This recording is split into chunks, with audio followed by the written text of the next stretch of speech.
Welcome councillors and staff, and also any media who may be watching. Right, first of all, I'm just going to go straight to apologies. So do we have any apologies? We have got one for Councillor Cowles, and we've got an apology for possible lateness from Councillor Linwood. Do we have any other apologies? You move those, Councillor Holding, thank you. Councillor Ryan, second those. Those in favour of those be accepted, please say aye. Aye. Thank you. Just acknowledge online Simon Neal, our independent chair of the Performance Audit and Risk Committee as well, so welcome Simon. Do we have any declarations of interest? Councillor Ryan. Just noting that I'm currently serving as the president of North Otago Tennis, and as such, I won't be involved in any vote in any change or any design scope in terms of surfacing for the new event centre. Okay, thank you very much. Any other declarations of interest? None. So with this being an additional council meeting, it wasn't advertised with the public forum, but we've got a forum of people who are members of the public. So we're going to hear from some people in regard to the event centre. And so I know there was quite a few people who had wanted to speak on this, but we had limited time that was available. And so thank you for the cooperation that's been shown to allow some speakers to speak on behalf of others. So first of all, we've got Mike Stewart and it's Mike. Yeah, have you got Tony? It's you. Just yourself? Okay. So,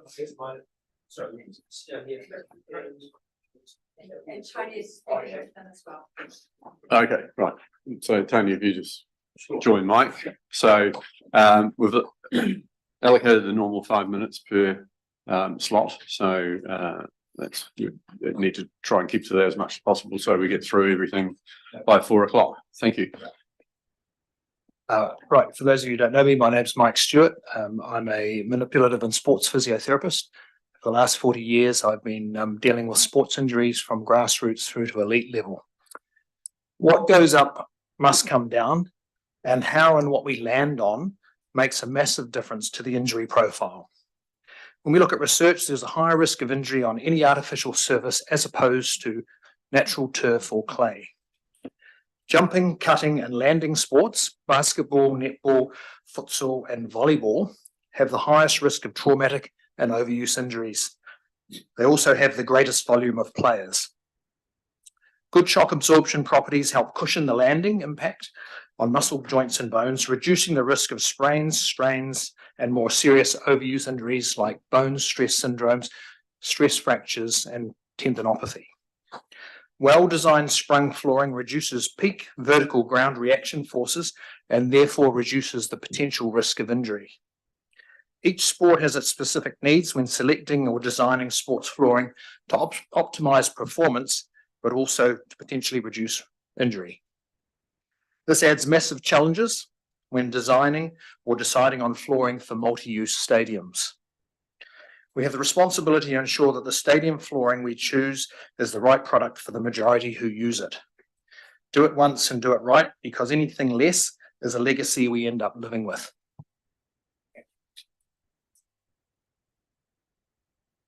Good afternoon, my name's Tony Natapu. I'm a New Zealand volleyball player from 1979 to 93. My generation is the first generation to come through playing on lino on concrete floors. And of a team of players I played in Canterbury University gym, 79 to 80, 5 of the 6 players had double knee or double hip replacements. So there is some evidence out there, even though it's anecdotal at this stage, that sprung floors are definitely going to be beneficial in the future. Volleyball and basketball are the fastest growing sports in New Zealand at school level, 13% of volleyball, 27% basketball. Because of this growth in Dunedin, the Edgar Centre is lifting 2 of its tennis courts this summer and putting down 2 basketball courts to cover the growth in the sport down there. Initially, they were going to put a multi-purpose floor down from a company in Christchurch. Had cost them about $8,000. They investigated that floor, and that floor recently been put in at Wakatipu High School, where the volleyball team can't play on it. It's unsuitable for volleyball, and they go across the road and train in another gym because of that multi-purpose floor that's in their school. So the Edgar Centre is going to put in sprung floors at a cost of $180,000. So the cost is considerable, but they consider the pain now will be matched by the gain later. In summary, volleyball is going to be important in the return of your investment. Economically, it makes sense. On any one court, you'll have 20 people playing, as opposed to basketball where you may have 10 and tennis where you may have 2. So it makes economic sense to have as many volleyball courts in your stadium as possible. New Zealand School tournament that's held in Palmerston North each year is currently reviewing its process for qualifying for that tournament because they've just got too many teams going. What they're going to do is they're going to run satellite tournaments in the regions. That means in the future, there's going to be a lot more opportunity for places like Oamaru, Timaru to have sizable tournaments that are going to need a minimum of 6 volleyball courts, 4 to 6 basketball courts. And Volleyball New Zealand and New Zealand School require that those courts are adequate for the players. Your microphone's just gone off, Tony. And they're going to require sprung floors in the future. You don't have to hold it there. So, Okay, sorry. Yeah, didn't realise you were doing that. Okay. So ultimately, I think hardwood sprung floors would be the ultimate. The hardwood allows you to move seating around. You can hold events, gymkhanas, without putting covering down on the floor. Softwood sprung floors would be absolutely fine, but you're going to have to protect the surface from moving seating around. But the softwood floors are going to provide a safe and comfortable playing surface. Thanks very much. Thank you. Councillors, any questions? Councillor Hopkins? Yes, I don't know, can you speak on behalf of basketball? Who can? Right, well, in that case, I'll reserve the questions, but just to clarify, I want to be clear, you said that the Edgar Centre has decided to go for wooden courts rather than multi-purpose, 4 courts for the multi-purpose surface. Yes. And I think you said the cost to do so was 180,000. Is that correct? Correct. And that's for 2 sprung courts. Basketball courts, yes. 4 volleyball courts. Right. So that's the capital cost of installing them. Couldn't tell you if that's the code. Do we know what the OPEX costs are? I think the difference is that they're not building them from scratch, so having to remove whatever the surface is currently there. I do have just a question on the Edgar Centre because you did raise it. So do you know how many sprung floor courts they have for basketball or They currently have 6 volleyball courts at the moment. So 6 volleyball courts. Yeah. Are they multi-use with that's sprung floors with basketball? and basketball using as well. Yes. Okay. Right. Thank you. Any other questions? Okay. Thank you very much, gentlemen. Thank you. Appreciate that. Next, we've got Robin Jameson and Belinda. Yes. So welcome. Just speaking on behalf of North Otago Tennis. Yeah.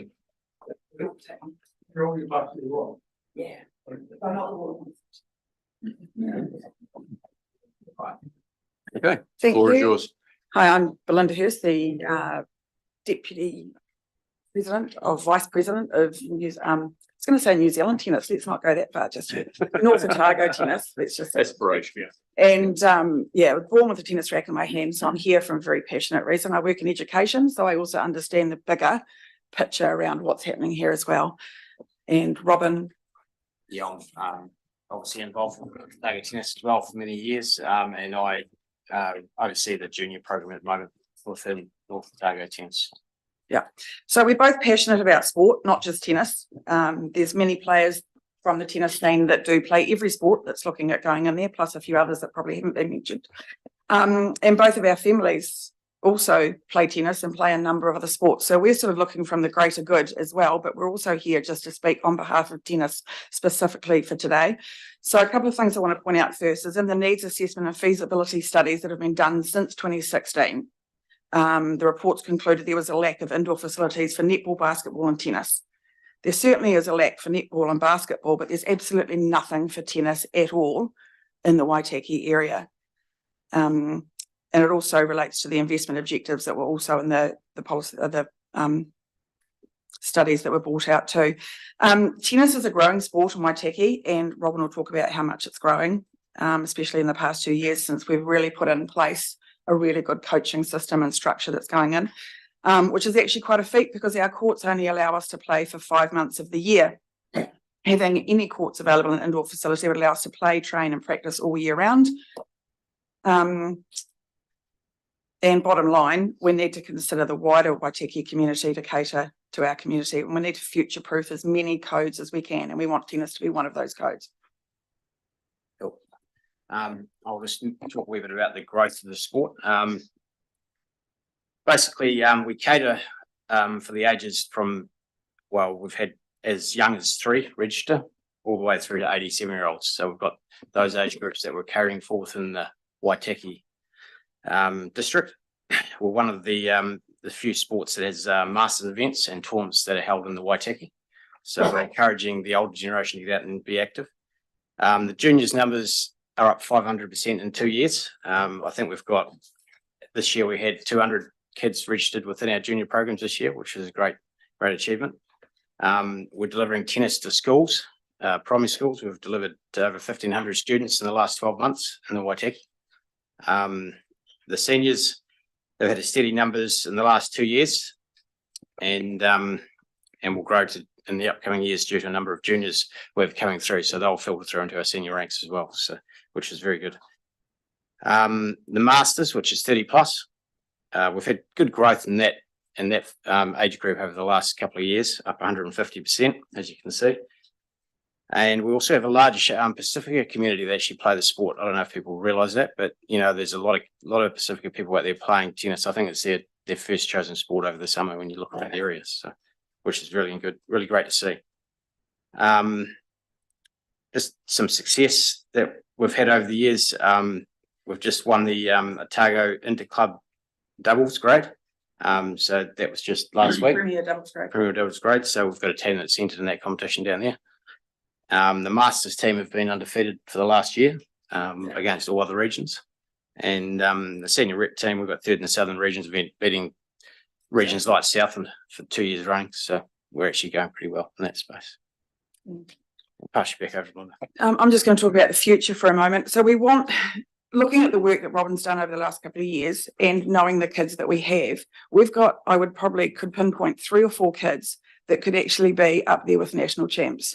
I know what that's like because my first national title was at 11. So I can see what these kids put in. But at the moment, due to our lack of resourcing, they can't put in what is needed. They don't have the training facilities and resources for us as a sport to be able to support them in what they're doing. And we want to future-proof these kids now, and even the little ones that are coming through. So yeah, we can play and train 12 months of the year. At the moment, we only have the grass. Obviously, that's limited.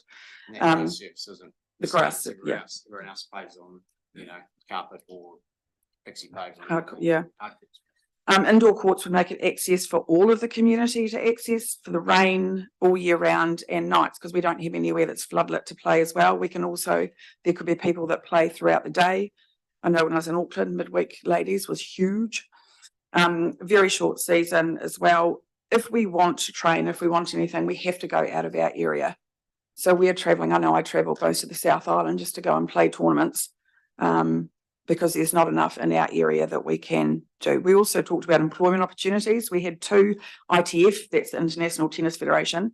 We have 2 level 1 qualified coaches within New Zealand registered.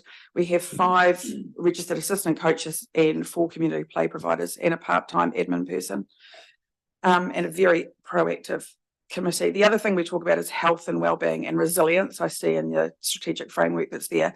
So by looking at health and wellbeing, we're talking about offering a code all year round, being able to provide cardio tennis and fitness sessions, and anywhere that's floodlit to go.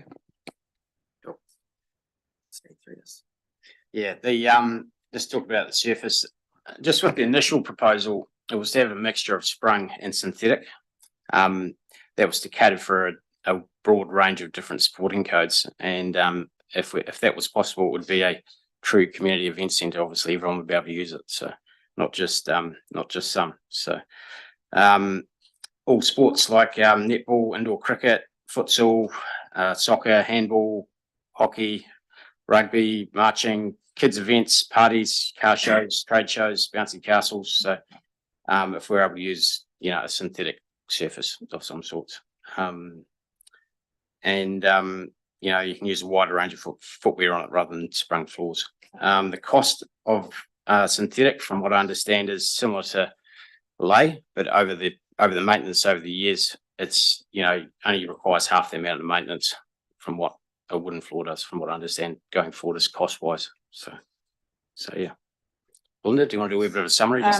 Just in the end, the council strategic framework discusses your vision, it being at the heart of everything that we do, and Waitaki being the best place to be. It's about empowering our people and place to thrive. To us, that's about serving and focusing on the community that we have here and now, and looking after those that are the community. It talks about strong communities and being a connected, inclusive community. So let's bring tennis into the event centre. Let us be part of the community. And health and wellbeing, again, we know that tennis is known for its physical and mental benefits. It's a pivotal role in promoting a healthy and active lifestyle. Discipline, fosters discipline, resilience and teamwork, which aligns with empowering individuals. Give us a place for all of the community to access, and we talk about equitable resources. So the last question I'll answer for you, what can we do with 2 courts? Well, we can do a hell of a lot more with 2 courts than what we can with none. Thank you. Councillors, any questions? Councillor Thompson. Thank you, Mr. Mayor.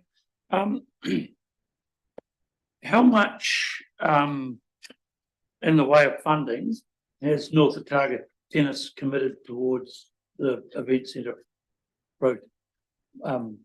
process?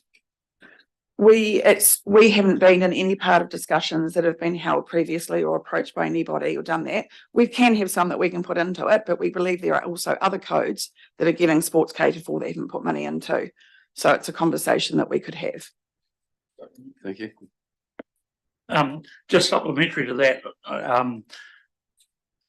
I'm concerned that I understand that tennis previously had funding to upgrade their courts that had to be returned because for whatever reason you couldn't action that. Could you just confirm that and perhaps give me some more background, please? Yeah, well, we undertook a process to develop our courts down here because we've seen the need to have an all year round facility basically, and unfortunately we weren't successful in getting those funds, so you have to give the money back if you don't use it within a period of time. So that's what happened. So we focused our efforts on to try and develop the juniors and make sure tennis is going well within the area. So I just, because I had numerous conversations along the way on that, I know that the team worked really hard. It just was a very difficult project to fundraise for. They did very well, but they just didn't get enough to do the job that they wanted to do, and to provide all weather hard surface that they needed. Everyone was going to get access to those courts. So unfortunately, we went to the lotteries 3 times and we got declined 3 times for various reasons, different reasons each time. Councillor Holding. Thank you, Belinda. And Just on what you're currently doing now, we're attracting, what's the potential of what you would bring to the district if you had those two courts and re-tournament wise, you're looking national or regionally or? Yeah, well, we currently already have 3 tournaments that we hold in North Otago, one being a Masters and one being a closed tournament for just Waitaki. Now, obviously being a summer sport, we'd be outside on the days that we can, but it also allows us, instead of having rained off events, that we could actually hold those ideally 4 courts would be great. Let's be honest, we go for as much as we can, but we're pretty realistic that that's not going to happen. So to have rained off venue would be great. You could, however, do a business house at night and in the off season, where there's someone that does the midweek stuff as well. Yeah, and at the moment, our interclub is a competition on a Thursday night. I think we could host some, tournaments with some sort of a surety. Like if there was rain off for whatever reasons, we can actually go indoors and play a bit of what they use the Ega Centre for. Just gives it that sort of surety, I suppose. And like if there is any future developments, further down the track, like extensions of it, we'd like to be in discussions, because if we did get more courts than that, then you could actually host a tournament there. You could do lots of things. So, Thank you, Councillor Hopkins. Yeah, I'm just picking up on Councillor Thompson's question. We've had assertion, not assertions, we've had advice through the trust and other sources that there are a number of sporting codes who are willing and ready to commit money, provided they're satisfied with the plans or provided they like what is going to be included in the Sports and Events Centre. Is North Otago Tennis willing to commit to a financial contribution if your request to consider your needs and incorporate those in the design of the facility is actually agreed to by council? Well, it's an interesting I'm not asking for a sum, I'm asking for— No, you're not going to get one. Sorry. It would be a great conversation to have, because so far we have not been approached, not been given the opportunity to even be part of this conversation, to be able to do these things. We haven't heard from the trust or anything like that. So that would be great. Okay, thank you. Settle down, Councillor Hopkins. Just have a final question because we're running out of time. But when we moved from having an outdoor swimming pool to an indoor swimming pool, that made a major difference to the likes of the swim squad and so on. The ability of our young people to learn, no matter what the weather was, to learn how to swim. Do you see that some similarities to what the event centre could bring for tennis? Absolutely. Because when you look at training kids throughout the off season, terms 2 and 3 specifically, if there's nowhere to train them outside, then we can't train them at all, or even practice before they're going away to be able to get better. So for Robin as the coach to be able to have access to a facility that we can still continue, and not even with the coaching, they can go and practice and train themselves. Absolutely, it's going to raise the level of standards, not just juniors, we're talking about everybody. Thank you. Well, thank you both for coming in today and giving that perspective. Appreciate it. thanks. Thank you. Next we've got Mike Turner, and Mike, you speak on behalf of basketball? Yep. Okay. So take a seat, and just when you're ready, just push the silver button on the right hand side and away you go. We're on? Yep. Cool. Yes, I'm here representing North Otago Basketball. I just want to say thank you very much for the opportunity to come and speak. And as an association, we respect the process and understand that the work that's going on behind the scenes. We would like to recommend that Waitaki District Council reconsider the proposal in the Morrison Lowe report and move to 6 wooden sprung courts rather than 4 and 2 synthetic.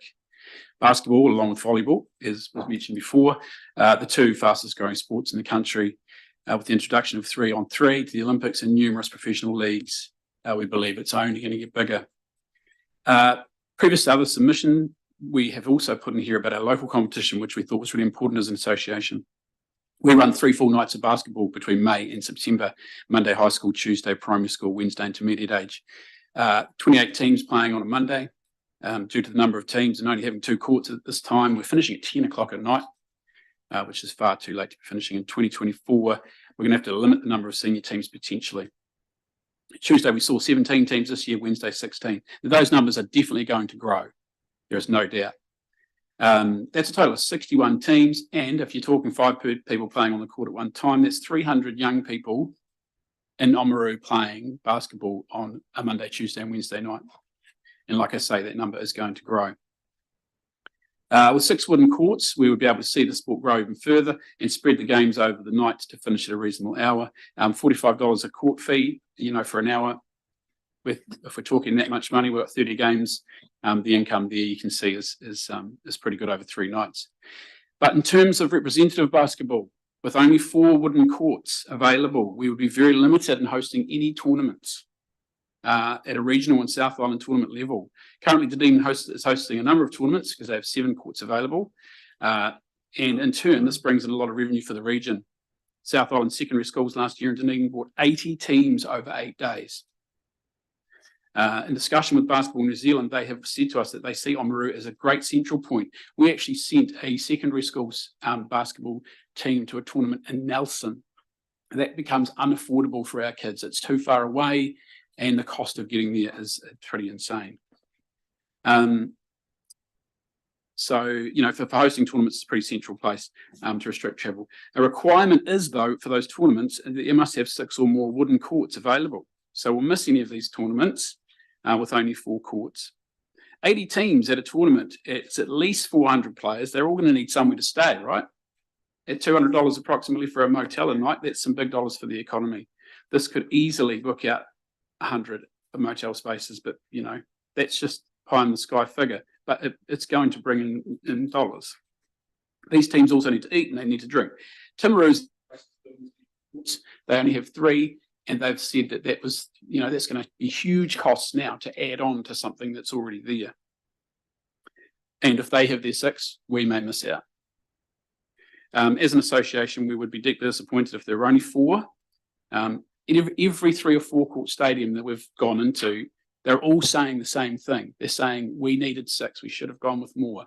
I suppose it's crystal ball gazing, but we know that this sport is growing.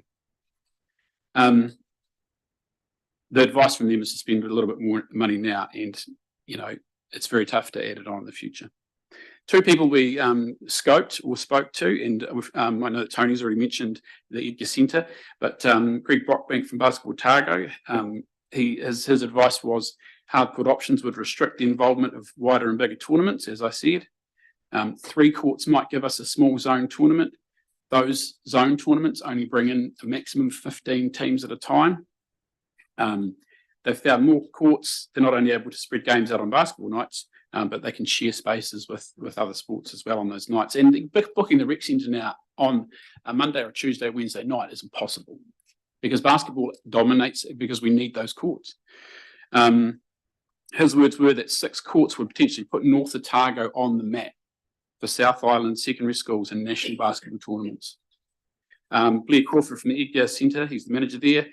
They've just gone through the process, as Tony said, about resurfacing courts to multi-purpose or to build 2 more wooden surfaces, sprung surfaces over top. They've gone with increasing the number of wooden courts, as they said, will better meet the needs of more sporting codes that are growing rather than declining. Blair went on to say that the greater demand for most sports in their research is for wooden flooring, and they see it as a much better solution to meet the needs of more sports and participants than to replace artificial turf. He said the wood is far superior for most sports and would give them more options for growing sports. Both Greg and Blair also discussed how much harder the hard court is on bodies. Another reason for the Edgar Centre, for them increasing their wooden floors, and these gentlemen alluded to that before as well, preventing injuries. So yeah, that's our submission. Thank you very much for giving me the opportunity to share with you on behalf of the association. And I'll do my best to answer any questions if there are any. Thanks, Mike. Councillor Hopkins. Yeah, look, I do have a couple of questions. I want to be clear on one quite important point. Yeah. Your written submission, 3rd paragraph reads, in terms of representative basketball, with only 4 wooden courts, we will be very limited to hosting numerous tournaments at regional and South Island tournament level. Yeah. But speaking to us today, you said we will be very limited in hosting. Yeah. Which is completely different. So do you stand by what you wrote, that we will be limited to hosting numerous tournaments at regional and? Sorry, South limited Island in level? hosting. We won't be able to. Sorry? I'll rephrase that. We wouldn't be able to with 4 because the minimum requirement is to have 6. So I apologise if that's written incorrectly. So what you're, so that statement, right, Oh, so it's that's fine, clarified. that's fine, Do you have okay. another question? Yeah, you say that you're playing today with 2 courts. Mm. Are either of those courts sprung? I wouldn't be able to tell you, but they're wooden courts. No. Okay. So if it's true to say that with 6 4 courts, we would be able to see the sport grow more, surely it is also true to say if you've got no sprung courts now, that with 4 wooden courts, you'd be able to see the court sport grow even more as well. That's not as much, but more. Yeah, we just consider that being able to host those regional tournaments, we're going to bring people through. I think that it's going to become even more popular.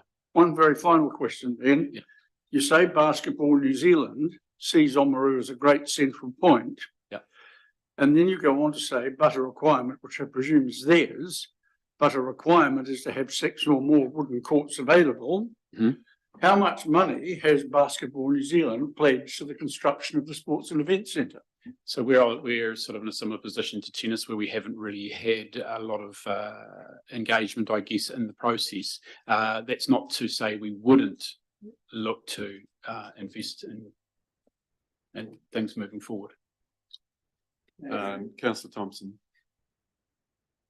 Thank you, Mr. Mayor, but that last question, I was simply wanting to be consistent, having asked Dennis the same question, so that's been asked and answered. Can I just go back and just reiterate that I've just been directed here $100,000. Sorry. Point of order. No. Who's directing anyone? Can I just allow Mr. Turner to respond? Thank you. Well, as long as he's not being directed by a third party at the meeting. Well, obviously he's been given a response from someone else, but we're happy to hear it, Mike. Thank you. The Waitaki Event Centre Trust received $100,000 directly to support basketball. Thank you. Sorry, can you repeat that, please? From who? The Waitaki, it was directed by one of our members. So Okay. I can't give you an answer to exactly who. So, yeah, I mean, all the way along, this has been, we've talked, it was going to be three sprung floors, 3 normal floors. That changed to 4 and 2. Basketball's made the assertion that we're changing from having 6 sprung to considering something less than that, but we've never actually been there. So can you tell me why basketball was of the opinion that there were going to be 6 sprung floors? Look, I can't tell you that. I've literally been in this role to lead the local competition for about 3 weeks. But I have been on the committee for obviously the association for longer than that. Look, apologies if that was some miscommunication. I'm not sure, but yeah, I can't answer that directly. But I think, unfortunately, what it puts us in is a position of being seen to try and pull back on where things were. And I understand. Actually, that's never been the case. We've actually increased from 3 and 3 to 4 and 2. And you know, that's what we're obviously talking about today, is whether we have any further change from that. Yeah, I respect you talked a bit about the big tournaments and so on. I mean, what's the realistic chance of us getting one if we've got 6 courts? But also, how regular would those be? Would it be every 4th year or 6th year, or what? How would I would say you could safely say you'd get a couple of tournaments and you get them at least every 2nd year. So you know that's okay. Yeah. So if Timaru goes to 6 courts, then what does that picture look like?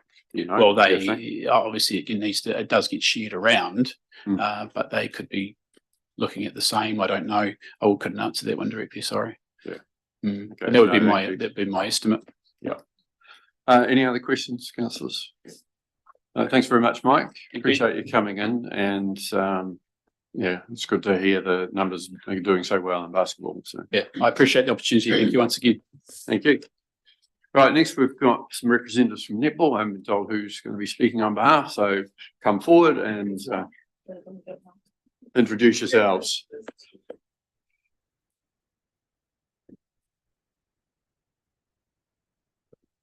So, Floor is yours. So first of all, I just want to say thank you for allowing North Otago Netball to come present our submission today. Just to introduce ourselves, my name's Abby McKenzie. My role at North Otago Netball is coach developer. I'm also the current National Netball League coach for the Southern Blast, and I'm also the apprentice coach for the Southern Steel. So I have direct lines to the our zone currently within netball. Do you want to introduce yourself? Kia ora, I'm Renee Webster and I'm a junior coordinator for North Otago Netball and the umpire coordinator. I also hold a Netball New Zealand Theory umpire award.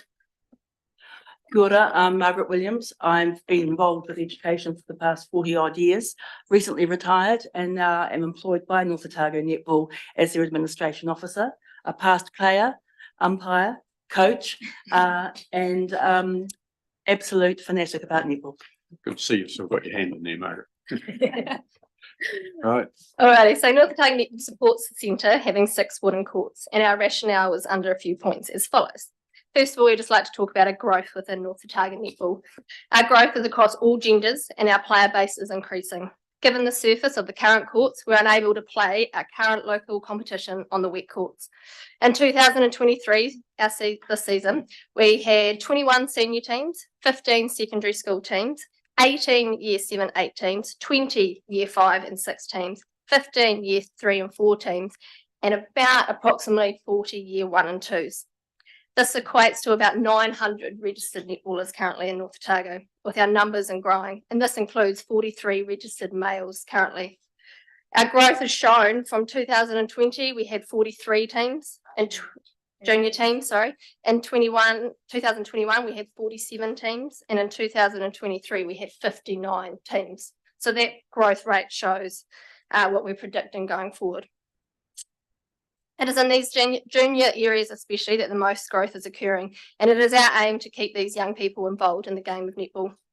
For the last couple of seasons, our Tayward Street netball courts have not been able to accommodate our junior competition alone. We've already had to expand into the St Kevin's netball courts and the indoor gym at St Kevin's. Due to the hours of daylight after school, we've also had to shorten our game times from 40 minutes to 32 minutes just to fit the games in. As part of this growth, we believe no player should have to experience the game on concrete owing to the ongoing risk of injury as outlined by Mike and Tony earlier. Our committee will be placed in a really difficult position where we'd have to choose which age group is deemed more important to play on a different surface if there wasn't the 6 wooden courts. We're aware currently within the media that there's been some discussion around Sky Sport relinquishing their funding for netball. I'd just like to point out, in case anyone was worried about where netball was heading, that this was always when the Sky contract was ending. And we believe this is a really exciting opportunity for netball going forward. This is also at the professional level, and our focus is on North Otago and growing our game at the grassroots level. Our second point today is hosting of tournaments. North Otago Netball requires 6 courts to enable us to host any regional or national tournaments. In particular, Netball New Zealand requires a centre to have a minimum of 6 wooden courts to host New Zealand tournaments, masters, or secondary schools tournaments. These tournaments attract teams from around New Zealand. To give you an example, this year, Dunedin hosted Open Champs, which included 19 teams. With each of these teams having 15 or more players and management, that's over 285 people who spend approximately $200 a night. So that's 57K injected into the local economy, and this isn't including food and other expenses. Hosting any tournament has a profound impact on the host town's economy, and being central to the South Island, Oamaru has a number of advantages owing to its location. Additionally to the financial gains within the town's economy, any tournaments also provide revenue for the centre through the hiring of the facility. Currently, all North Otago representatives teams, including the men's team, who have to travel outside of North Otago for any higher representative level honours, along with officials and supporters, need to travel out of North Otago to attend tournaments. Just to give you an example, in 2003, our North Otago under-14s travelled to tournaments in Alexandra, Gore and Invercargill. And currently, when North Otago Netball hosts the Hannon Shield, we have to do so in Waimeri. In 2023, Oamaru hosted 2 NetFit sessions. These are Netball New Zealand endorsed immersive netball development days for 7 to 12-year-olds. These had to be capped at 60 per day owing to our current facilities. However, it is important to note that these were sold out within days of being advertising. So our aim would be to lift this cap for the future. Our other concern is that Netball New Zealand rules state players are unable to play across 2 different surfaces during a tournament. And this includes 1 day or multiple day tournaments. So if we only had 4 courts, for example, and one was a wooden and one was synthetic, then this compounds Netball North Otago being unable to host any tournament. 6 wooden courts also provide opportunities for code sharing with any other sport on any given weeknight, with codes able to access the courts as required. With the growth in men's and boys netball, this also provides an opportunity for players to be involved with netball, also playing other sports on a Saturday, including introducing mixed leagues. Our other point today is around injury prevention and inclusiveness.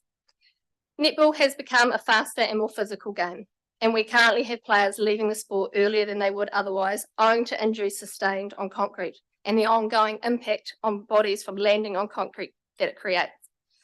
Netball is leading sport in injury prevention through the Netball Smart program, and the aims of North Otago's strategic plan is to have players remain in the game and the sport for longer. The Edgar Centre in Dunedin is a good example of this, who are now adding 2 more wooden courts and removing harder surfaces. From our own playing experience, we can confidently say we play better on a wooden surface. Players are able to perform at their best when knowing they're at least risk of injury or when the floor absorbs a landing. A wooden floor allows safe, quick movements, which netball requires a lot of change of direction, agility, balance, speed, and short but sharp bursts of running and jumping. When players play on a concrete surface, there is no forgiveness to the body. Netball New Zealand currently has a focus on no limits netball, which aims to provide a game that allows all to play, including those with a disability and wheelchair users. In order for this to occur, North Otago netball would require wooden surfaces and aims to provide a sporting opportunity for all to be a part of. This year, walking netball has been introduced to North Otago Netball's Summer League program and aims to cater for all levels of mobility and demographics. North Otago Netball understands that this is an event centre for the community of Oamaru, and North Otago Netball appreciates that decisions required sound information and consideration from all perspectives. We trust that any decision you guys make looking to the future needs of the growth of this community. Thank you. Thank you very much. Questions? Councillor Hopkins? So have 2, one simple and local and the other. You keep your 2 to 2 Well, this time. yes, I'm There going we to. go. Thanks. The St Kevin's gym that you're using now, is that floor sprung? Yes. Thank you. Now I'll ask you the same question I asked people from Basketball New Zealand. I'm not talking about individual donors. But I did ask if Basketball New Zealand had made a contribution, having required 6 wooden courts. Has Netball New Zealand, also requiring 6 wooden courts, made a contribution to the Waitaki Sports and Events Centre? Netball New Zealand. It is my understanding that Netball North Otago has. I can't answer for Netball New Zealand. Thank you. Councillor Thompson. Thank you, Mr. Mayor. In terms of attracting premier events with netball, I suppose most young netball players would aspire to the Southern Steel. How often do you expect that we would see them here in Oamaru if we had a premium facility? So I actually spoke with the CEO of Netball South yesterday regarding this. For example, Dunedin is about to host in March next year a pre-season tournament with the Southern Steel and 4 other ANZ Premiership teams and 2 from the Australian League. That is the kind of thing that the Southern Steel would like to bring to Oamaru. As the current National League coach for the Southern Blast, I'm currently planning my season, and I would love nothing more than to bring my team here for a game or a pre-season or even development opportunities and development camps. So there is a direct opportunity, yes. That needs 6 courts for that, or? I believe Just that making sure it's we've got less some. around courts for one game, but if you were to bring a pre-season, yes, you would require the 6 courts. I think it's more around seating capacity than it is around number of courts. Right. we seem to be in a bit of an arms race with other centres around courts and what they're made of and how many there are. And I guess that's part of the challenge is if it keeps increasing, it's going to be a long time before we can add to 6 courts, whatever they're made of. And that is a bit of a challenge. But and some tournaments we won't get, those big tournaments we won't get because we don't have the accommodation and so forth. So we do need to be realistic, but equally it is one of the reasons why we want to build this centre in the first place. So we don't want to discount that. But the challenge is how do we cope with that? You know, if Netball New Zealand comes out and actually says we've got that many players now, we can only go to places with the 7 courts. Yeah. Right? We just lose those opportunities. And I could answer for the fact that when teams go to national champs, for example, a lot of places that they host them can't host all their accommodation and they go outside. So teams would be willing to travel from Timaru and Dunedin if it was centrally based here. That's what Netball's always had to do due to the limit of court space available. You mentioned some of our players going off to Alexandra and Gawler. What do they have there? So they have a mixture, but at the moment, because what we're supporting is 6 of the same surface, so they have the ability to have the same surface. With Netball New Zealand's rules, you can't play across 2 surfaces within a day or within a tournament. So that's what's limited, like why we're supporting the 6 wooden. Okay. Yeah. Thank you. Councillor Hopkins?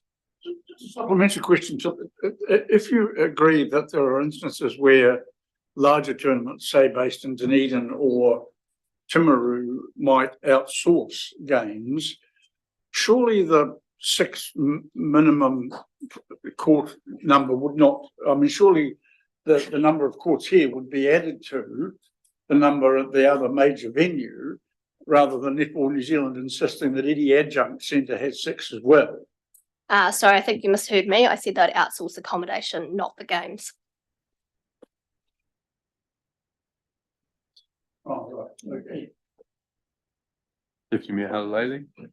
Thank you. Through the chair, just a quick question. I know that even my own children have travelled to Christchurch to undertake, I think it's South Island, netball secondary school competitions, but they play outside on concrete. Is there something different that we're talking about here, or?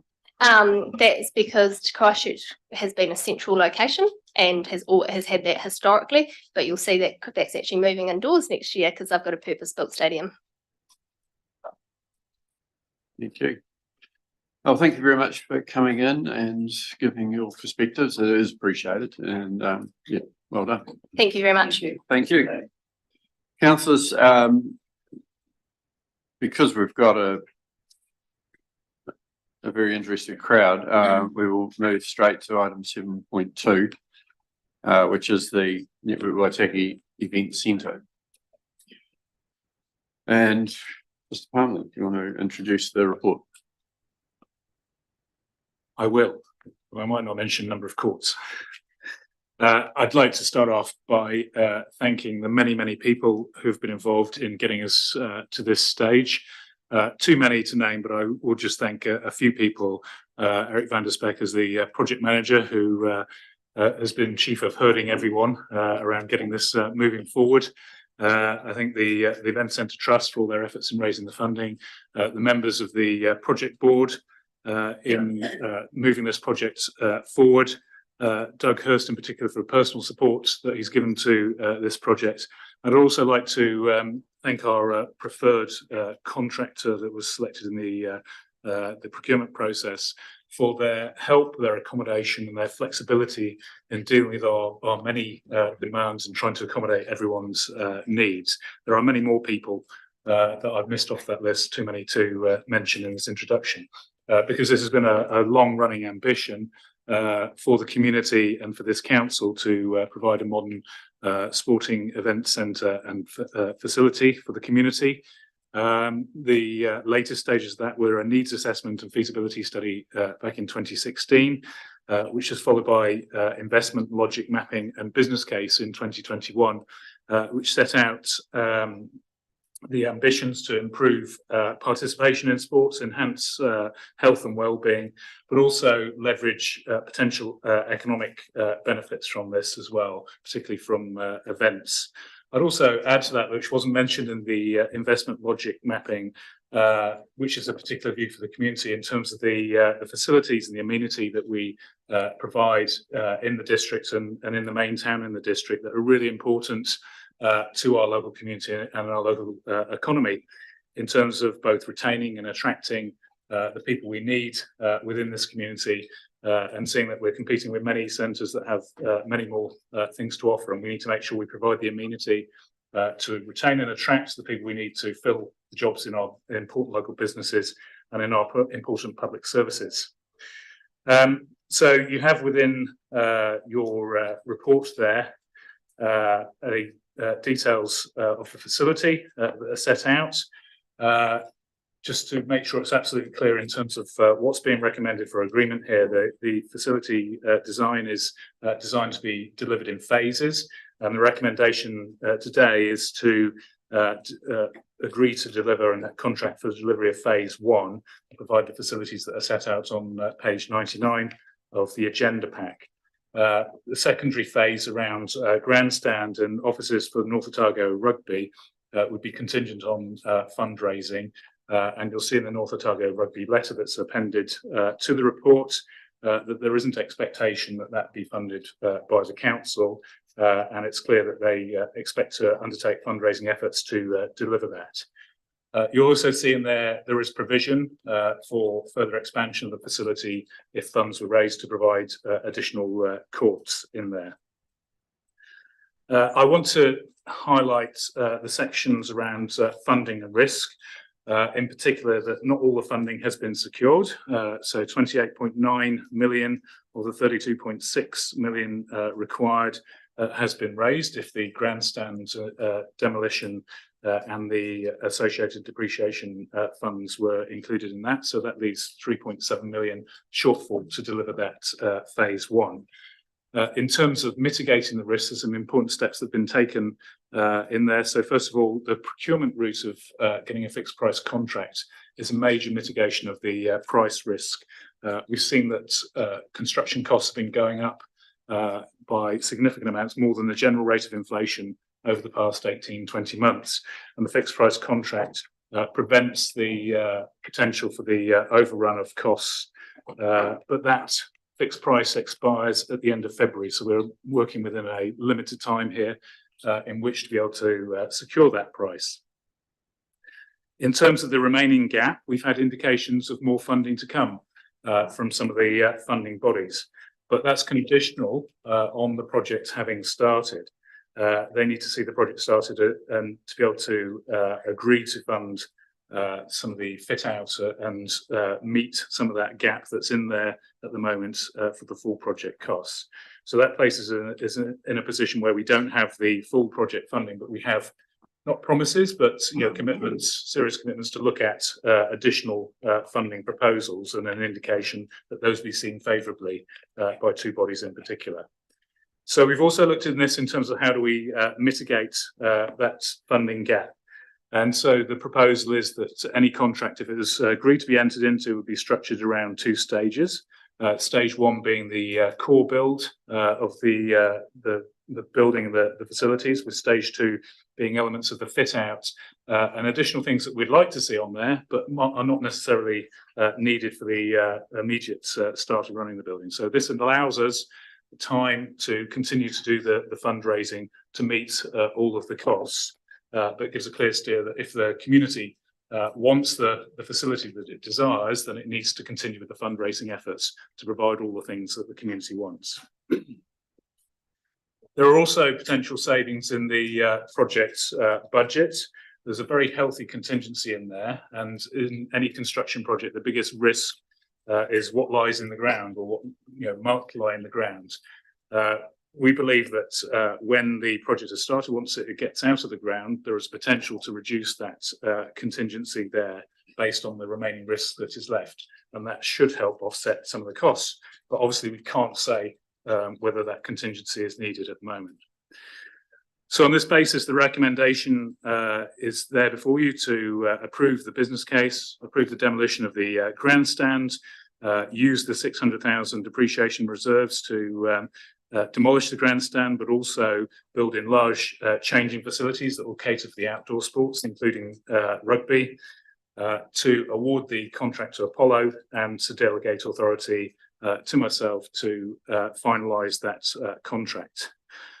I'd just like to end by saying I know this is a big decision today, and it's a large sum of money that comes, in the context of challenging circumstances for all councils in terms of the costs that we're seeing.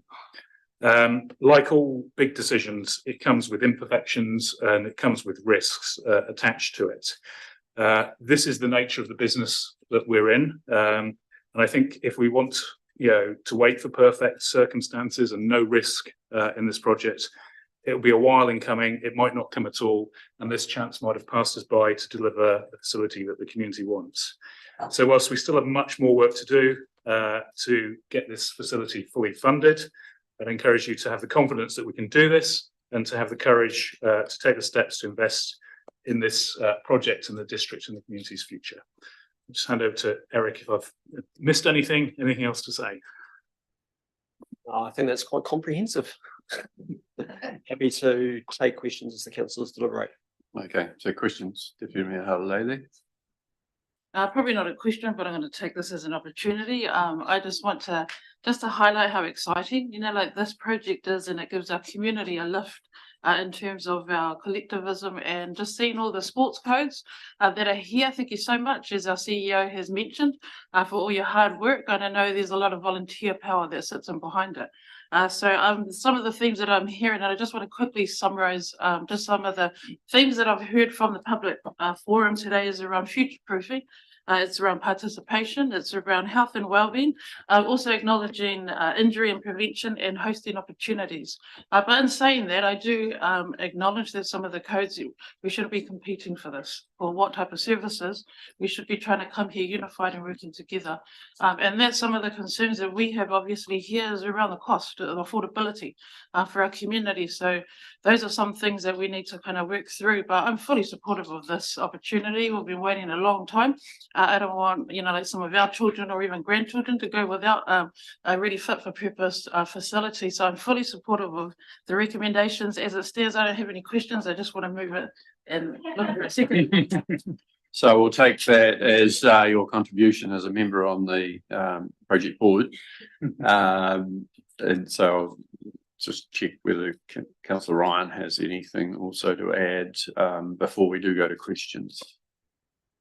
I mean, it's been a huge privilege to be part of the project board and being involved in this project since I've come on council. It's something that I've been passionate about long before coming onto council. Obviously, I'm involved in North Otago tennis, but any given week I'm also playing netball, I'm playing basketball, I've started learning pickleball, and so the opportunities that this presents are massive, and whatever form it comes in. So I'm really excited about this project, and hoping that we can spread a bit of Christmas cheer and get it over the line today. Thank you very much.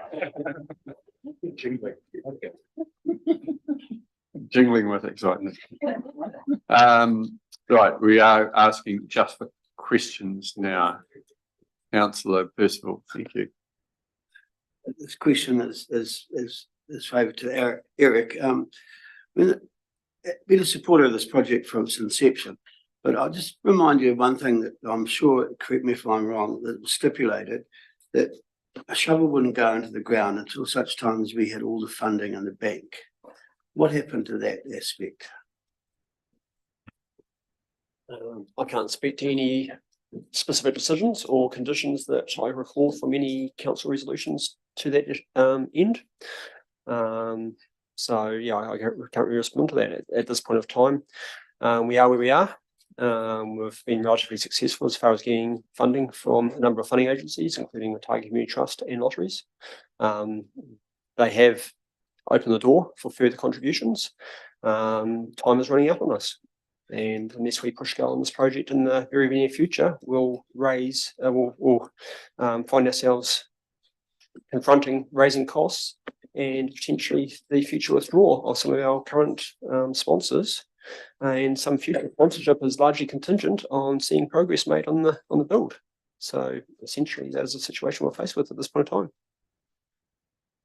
Thank you. And question, Councillor Hopkins. Question either for Eric, perhaps, or Hannah or Rebecca is our representatives on the project board, we were advised this morning that Netball Otago has made a contribution to the Sports and Event Centre. Can you tell us when that was made? Was it some time ago? I don't think they can answer that because we don't have any details around who's given what money. I want to be very clear about that. So that there isn't any expectation from members of the public that we know those details. So the Event Centre Trust's been doing the fundraising, and I'll just ask either Kevin Malcolm or Dear Craig, just can you answer that particular question around, I think, North Otago netball contribution? North Otago netball contribution was, yes, they have said that they would be putting in $250,000. Yeah, but when did they do that, please? Oh, it's still, well, they're not going to do that until.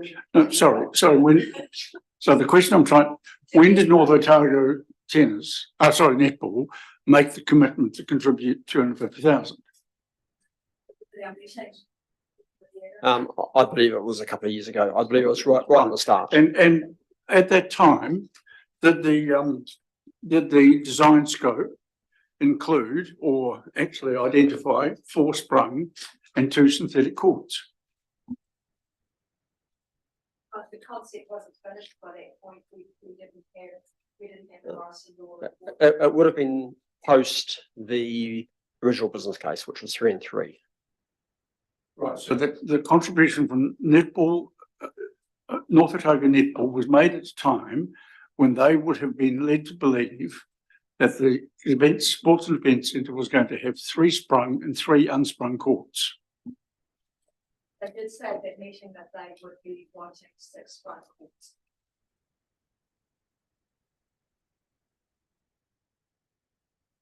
Okay. Any other questions? Councillor Holding. Just while we're on the court surface there, how did the project board weigh the investment objectives against the sporting codes? So, I mean, someone might leave here disappointed from their sporting code or several sporting codes. So just wondering, how did you weight that against the 3 things of growth, participation, health, wellbeing, and economic development? I don't believe there was any particular weighting on one over the other. They were all sort of equally outcomes that were seen as part of the business case to benefit our community. And I guess also with significant discussion. Sorry, can you come forward and use the microphone? We've got someone online and we need to record what you're saying. Thank you.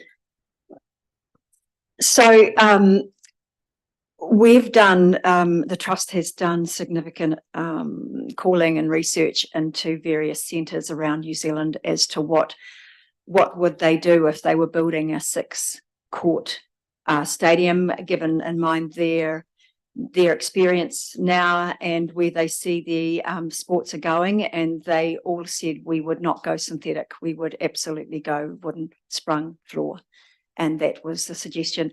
We also found out some more information from a more recent the Peterborough Arena that had done up their courts, resanded, etc., and it was significantly cheaper than we had to do for our own courts locally. Our own courts hadn't been resurfaced for 30 years, and there's it cost a significant amount of money. I think it was 6 figures, but it was only $25,000 to do 3 courts at the Peterborough Arena. So that made us realise that the potential overhead or maintenance cost wasn't as high. If you've got a really good floor, if you're doing your polishing with your whatever that brush machine is, if you're doing that regularly, daily as part of your cleanup, then it will certainly save the flooring and save significant cost.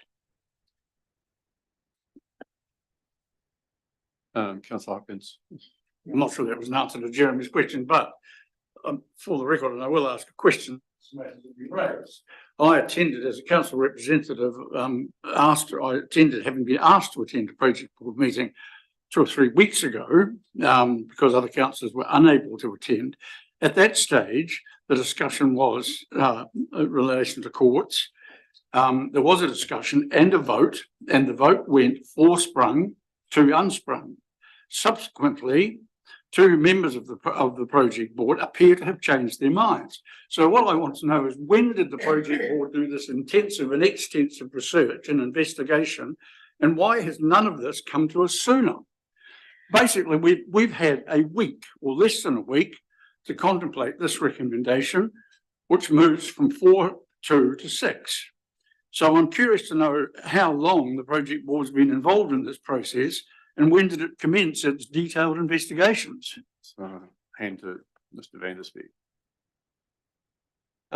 Essentially, the meeting that you attended had some information that was given to the project board on the different options for them to consider. The vote that you mentioned took place. Subsequent to that meeting, further information was provided from some of the sports codes that was circulated amongst the project board. And there was another project board meeting last Tuesday where the vote went for 6 sprung based on that additional information. So my questions aren't being answered. My question was, when did the project board commence this detailed investigation, researching with other centres and the like, to take this information arrived at us so late in the piece, if indeed the trust has been, the board has been investigating this matter in a detailed manner for what appears to be a considerable period of time? As far as the project board is involved, they have been considering the flooring situation for about the last 4 months and doing the research and ascertaining information to help them make their decision. So as of 2 months ago, as a result of that investigation, the recommendation that went to the trust was 4.2. There was no recommendation that went to the project board. The project board was supplied with the information to make a decision based on the information as they saw fit. Okay, thank you. Are there any other questions? I just wanted to, please, I suppose I'm not allowed to speak. Oh, you're in the hot seat, go for it. You might get some questions back at you. We'll see how we go. That's right. Look, I do think there is an opportunity to work with tennis. I've just actually, because I keep trying to find out how can we accommodate everybody. And I do believe we can. What Ashburton do is roll out carpet. They said it takes them 30 minutes to roll it out. And it's kind of like a pool cover. And it's pretty easy to do. It's not something you can't do a Davis Cup tennis game on it, that sort of thing, but it would work for coaching and playing. And that may be a way round where we want to go. We don't want to see any sport excluded, but if we can find a way where they can still do their coaching, which is really, really important to them, and I can see that. Because what happened, unfortunately, with even Stadium Southland and Ashburton, they built the courts and put all the holes in and got the poles and so on. The nets are very expensive because you have to net all sides and the roof. One net, he quoted me today, was 200,000. That was from the Ashburton manager there. So if we've got to do 4 nets, it's not cheap to do tennis, but it can be done. And the flooring can be rolled out. So, and we do know we have both Stadium Southland and Ashburton that want to get rid of their nets because unfortunately for their centres, tennis hasn't used the courts, but that could be different for us. We could make that different for us. We're into the debate now, so sorry. Yeah. But I think if there's a way forward, we're raising hands. Sorry, we can't. Yeah. I've given Adair some dispensation on this one, but we need to get back to the debate. So, Mr. Van der Speek. I'm just getting signals from tennis. They might like to just clarify in response to some of that comment. Okay, I think that's fair enough. Some comments have been made on their behalf. So, Linda, happy for you to give your view on that, on those comments. Yeah, sorry, I was shaking my head in the background then. Though that surface is absolutely inappropriate for any standard or training for practice, it's thinner surface, it's no good. You can actually have more injuries if it's not laid properly, which is time consuming. The other thing is the 2 other centres that we're talking about both have amazing outdoor facilities, tennis stadiums, both Ashburton and Gore. So they use a lot more of their outdoor facilities all year round because they're hard court as well. So they don't have the need for the indoor facility as much as what we do. Okay. Keep that short. Thank you. Councillor Thompson. Mr. Mayor, with your leave, I'm happy to test the feeling of the meeting and move the adoption of the recommendations. Well, I've already had that foreshadowed by Deputy Mayor Halalele. So well, I'd be happy to second it. if you don't mind, stepping into the queue, thank you. Deputy Mayor, do you want to move? Whatever you want to move. Happy to move. I just wanted to go through the motions that we have. I'm still mindful of a 4-2, and that is because the principles of this event and sports centre is to ensure that we have equity, rural equity for all of the codes. And I'm really mindful of it, and I'm very aware that, you know, a lot of the sports here are advocating for a 6 sprung court, but when you come to this kind of forum, you need to be unified and you need to be working together for the betterment of the whole community.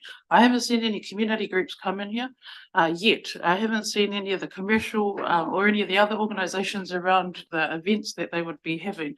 So with that, that's my only amendment that I seek leave to consider is in terms of the first one, approving that instead of the 6 sprung, I'm advocating for a 4-2.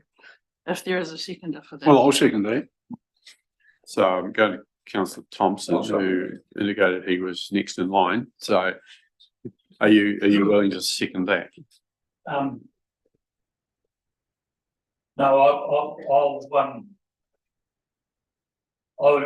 I prefer to have, I totally appreciate what the deputy mayor is saying.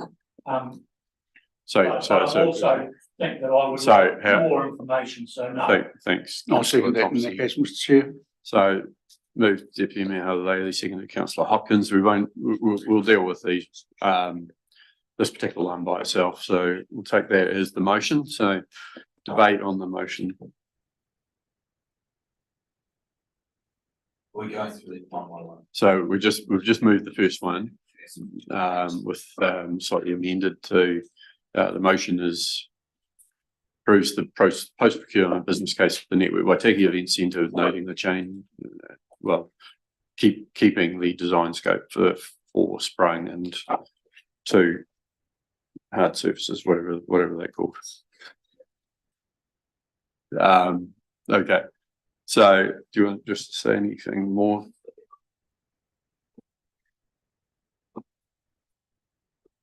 No, just that the whole point of this event centre is to ensure that we have a facility that's fit for purpose for all of the community, not just a large, some sports. So I do appreciate, like Councillor Thompson's advocacy for a 6-6, and unless you're going to put in another motion, like that can be seconded, I will still go with 4-2.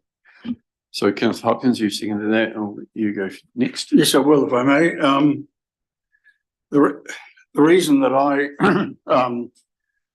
support this proposal, along with all of the reasons that the Deputy Mayor has eloquently advocated, is the general affordability of the project. If you look at the Mayor's report on page 83, he expresses considerable concern about the very significant rate rises councils around the country are confronting. We've heard from the Chief Executive that we still don't even have all the money that we need to build stage 1. And in my view, at this stage, this council, along with all others, needs to be acutely conscious of every dollar it spends. And we've had 3 differing explanations in recent days as to the cost of sprung courts, both in terms of maintenance and capital investment. The most recent being the contentious suggestion or the disputed suggestion that one centre further south is spending 180,000 to install 2. Now, this may be because they're converting existing facilities. We don't know. We haven't had a chance to find out. It is clear that that having the 6 sprung courts will not only cost more from a CapEx point of view and an OpEx point of view, it will exclude some sports. And it's our duty, in my view, whenever and always, to seek to achieve the greatest good for the greatest number. And that includes taking account of the 25% of people who submitted to us in last year's annual plan that they didn't want this project to proceed at all. So yes, there is community enthusiasm for it, but there is also community apprehension and opposition, and that needs to be acknowledged and accepted and respected. And one way we can do that is by being as prudent as possible with expenditure. in my view, to exclude an entire code that is growing in numbers, along with other codes, which I've heard are also growing, would be remiss, particularly when we've allowed other sports like squash and the like not to engage with the Sports and Events Centre at all.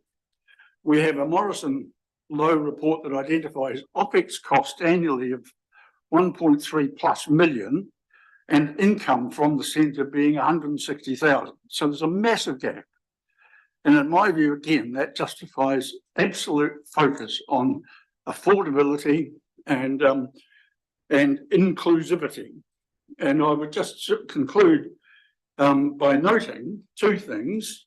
One, that we have established the netball contribution, the netball North Otago netball contribution was made as a commitment, not contribution, commitment, was made at a time when the expectation was, although they may have wanted other arrangements, the expectation was that there would be 3 sprung and 3 non-sprung courts. So it would be most unfortunate for the number of sprung courts to become an issue in terms of providing that donation, in my view.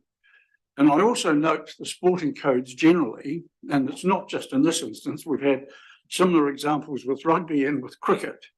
I'm constantly amazed and frustrated by the way national sporting organisations dictate and requirements, but make no financial contribution to the localities and places where they expect those requirements to be met.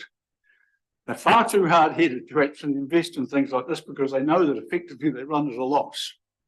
So they'll tell us what they have to have, but they won't lift a finger by way of financial contribution to assisting. So on the basis that 4 sprung, 2 synthetic achieves the greatest good for the greatest number and does not totally exclude a code, then I'm absolutely happy and proud to second the Deputy Mayor's motion.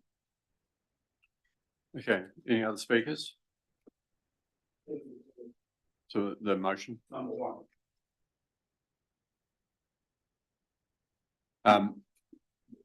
I guess, in speaking to it myself, this has been an ongoing discussion as to what the mix of courts were, and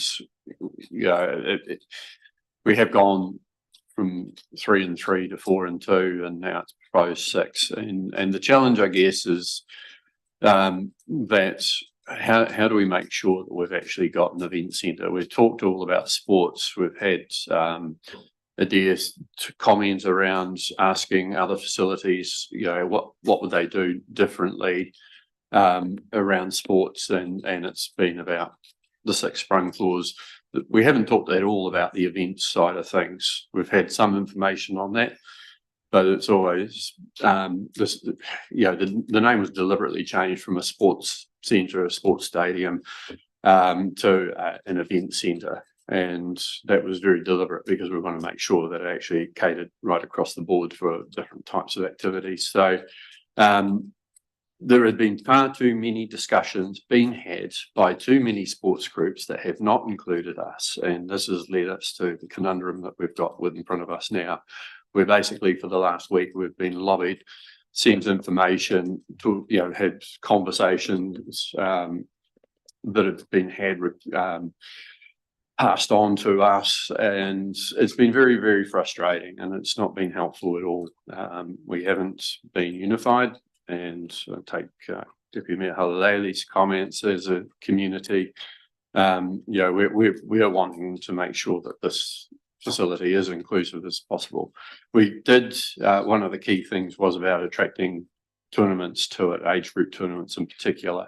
And the reality is it actually does seem like an arms race. And as far as what you need to have, the standards are changing and increasing all the time, as these things do. The reality is we wanted something that was going to be a real game changer for the Waitaki District. And whether it's 4 and 2, whether it's 6 courts, it's a game changer. It's going to make a major difference to how basketball is played. It's going to make a major difference to how netball is played. I don't think the 2 surfaces are going to be any more damaging, or possibly less damaging than the current courts. But they having 4 sprung courts to give priority to those that need that more. At least it gives some flexibility, if you excuse that pun. The reality is we are stuck in a difficult place, and we want to deliver on all of our community. We're going to be charging all of our ratepayers to pay for this. It's not just going to be the sporting ones that do it, or the ones who have got people, family in sports. It's going to be everyone who contributes towards this, from Lake Ohau Village down to Palmerston. Everyone is going to be contributing, and we want to make sure that it is as inclusive as possible. So on the basis that we had the must-haves list was agreed at 4 and 2, and that's what we've been working on the basis on until very recently. I'll support this motion. Do we have any other speakers? I'm going to put it to those in favour of the motion, please say aye. Aye. Aye. Those against? Declare that carried. Could it be recorded that it was carried unanimously, please? There was no one spoke against, no one voted against, so yes, we can do that. Okay. Moving on to the second recommendation, approving the demolition of the grandstand as part of phase 1 development. Moved Deputy Mayor Halalele. Seconded Councillor Ryan. Discussion on that. I just want to make comment on this one because it's been a long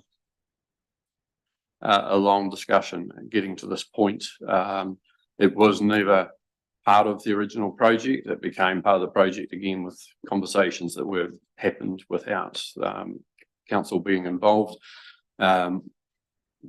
We've gone from an expectation that council was going to replace the grandstand to actually having North Otago Rugby Union taking responsibility for the replacement part of it. So I want to thank staff in particular for their part in all of those conversations along the way, because it's not been an easy track to go down.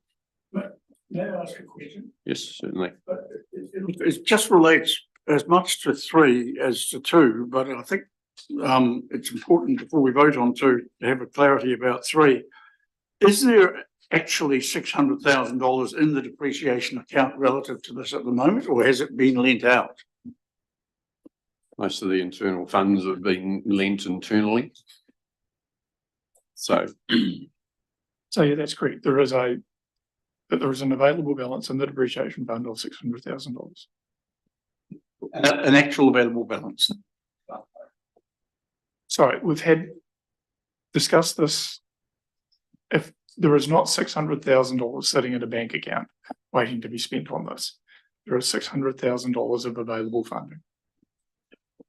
Currently it's loaned out to some other account, and that other account is paying interest. If we take an external loan, that other account will be paying that same interest to pay that loan. Councillor Blackler. So just to clarify further Councillor Hopkins' question, that the funds will need to be sourced from LGFA. That is correct. In a intangible sense, essentially the money will be got back from the accounts that have borrowed it, and the money will be borrowed to actually fund the loans. That internal loan will become an external loan. So I just want to add clarity that, all of those, depreciation reserves and reserves, we don't just have them sat in a bank account earning nothing or sat under Paul's mattress. They're out there working for us, earning as much as they can.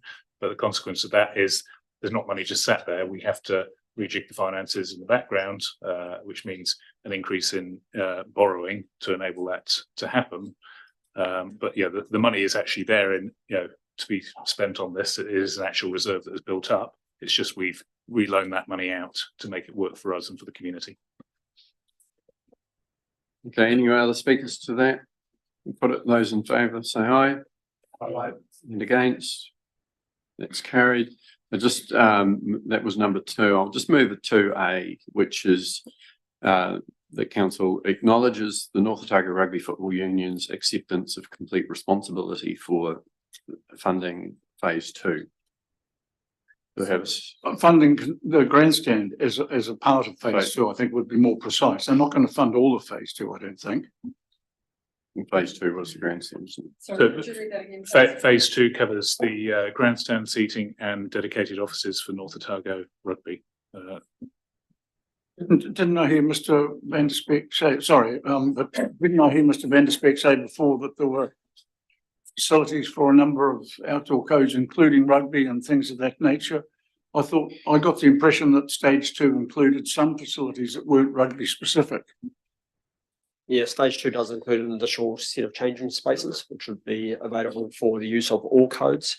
But just to be clear, North Otago Rugby aren't saying they'd fund all of it. It will be a team effort along with the Event Centre Trust and other funders.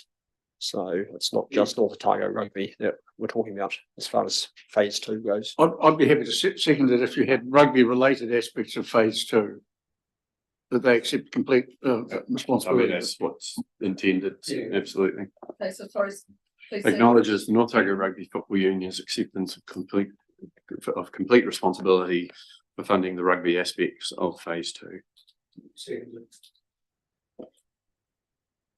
Any discussion on that?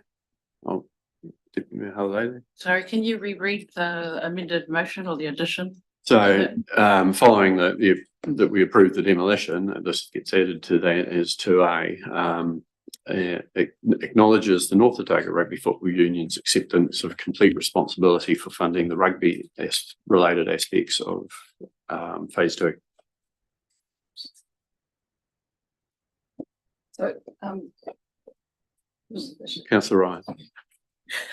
So, and that wouldn't be their responsibility alone. That would also include community fundraising. They will work with whoever they work with. Right. Yeah. So, but it's not.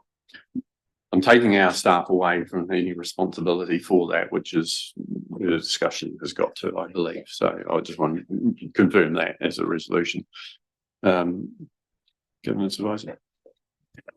sorry, through you, Mr. Chair, I just would like some clarification on the fact that we've got to move it a second for the recommendation 2, and then you've got to put and so I'm just doing a 2A right. in addition. Okay, thank you. Can I just I've just got Mr. Van der Speck wants to speak. Yes, sorry, could I just raise the use of the word complete? It just to me speaks connotations of putting it solely on North Otago Rugby. Would you consider wording that indicates that council wouldn't be expected to provide funding towards phase 2 as opposed to who would actually do it? Are you taking any responsibility? No. If you were working with someone else but you were taking responsibility for it, that would be you were taking the complete responsibility, even if you're working with someone else. So it's not. Yeah, I don't think it needs to be changed. It's certainly not saying they're going to do the work on their own. There's no the thing is that we want to make sure that our staff are not tied up with getting the funding and so forth, because it has been an expectation. I want to make sure that we are very clear that that's not what the expectation is. Councillor Hopkins. Gary, I'm trying to be helpful here, and I think I sense why Eric was concerned. Could I suggest to you a very slight amendment to the resolution, and rather than wording as at the moment, that it reads accepts complete responsibility for sourcing the funding, because the difficulty that we may have created for us and for ourselves, us and them, with the wording as it is it sounds as though they have to come up with all the money. What we actually want them to do is come up with the sources of all the money. So I would suggest we add the words complete responsibility for sourcing the funding. So if you want them to come and make submissions in the long-term plan, that they can get funding from the council. No. Well, look, let's be clear. A lot of people have already come to us for funding from council for the Sports and Events Centre. I don't believe that we should automatically say we are not going to listen to you under any circumstances if you come to us on any basis looking for money. What we're saying here is it's your job to either find the cash or find the people who've got the cash. Now, if they come to us, we can, if we're grown up, say no. But I don't believe we should close the door in advance. So that's why I'm suggesting just adding those two words. Yeah, I'm sorry, I just don't see the point of doing that. I mean, yeah, what we want to do is make sure that we do not have the responsibility, that someone else has the responsibility. I can take complete out if you're happy with it. So, yeah, I just think it's getting added on, and it's not actually going to convey what the actual sense is supposed to be. So, on the basis of that, I'll withdraw it for the time being. We'll work on these other ones because I don't want to be putting something that's not going to get acceptance. So number 3 is the approving the additional contribution of $600,000 depreciation funding. Deputy Mayor Hello moving that, and secondly Councillor Ryan. Any discussion on that one? Okay, put it. Those in favour say aye.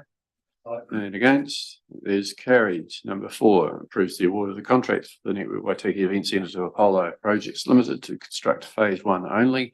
The future phase is conditional on external funding being secured. Mover Councillor Ryan, second Mayor Haladay. Any discussion on that one? Councillor Percival. Well, this might be coming in from a little bit oblique, but I've got to state my situation. I find myself between a rock and a hard place, and I think it's acknowledged that I have supported this project from its inception, and but the risk factor for us as council is becoming larger and larger. I had reservations on June 23rd when we put the $5 million forward, but was happy with the conditions that we set ourselves. But I'm not confident we can meet the conditions that we did set ourselves on that $5 million. So, you know, that's another question. Despite the fixed price design and build contract, the risks and the other assurances, the risk of the trust coming back to us for more funding after build has commenced is very high. And there's no doubt in my mind with that after seeing other projects throughout the country that have had the overruns, the differences, the changes, goodness knows what else that have blown out of all proportion. The risk of council having to honour unfilled pledges, which I was only made aware of, and I think most of us were just a few weeks ago, that is also a risk that I had no idea was there. The fact that it can and will put between 3 and 4% impact on rates is concerning because of the fact that we haven't even fixed a leak or filled a pothole or mowed a sports ground. And we've got that coming straight in on our rates, but well, not straight in next year. But I'm supportive for the well-being of our community, especially our younger members and sports people, which are a huge factor in North Otago, and for now and the future. And there's no question about that. But personally, I feel I also have a financial responsibility to the very same community. Just the whole fiscal element, what we're in and the uncertainty we're still in, I have huge reservations about where we're going with this, as much as I still have that in my head, my heart to support it.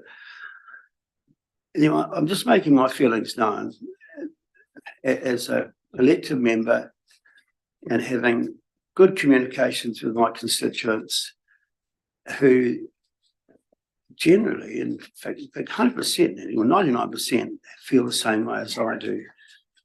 So whether that's correct to address it at this point, I'm not quite sure, but that's where I'm coming from. Thank you. Councillor Ryan.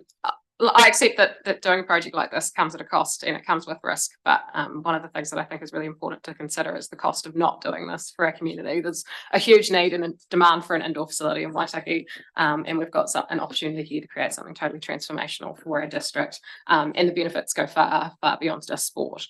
At the moment, our facilities are fragmented, they're not fit for purpose, and growth is restricted in participation across all of our core and potential sporting codes.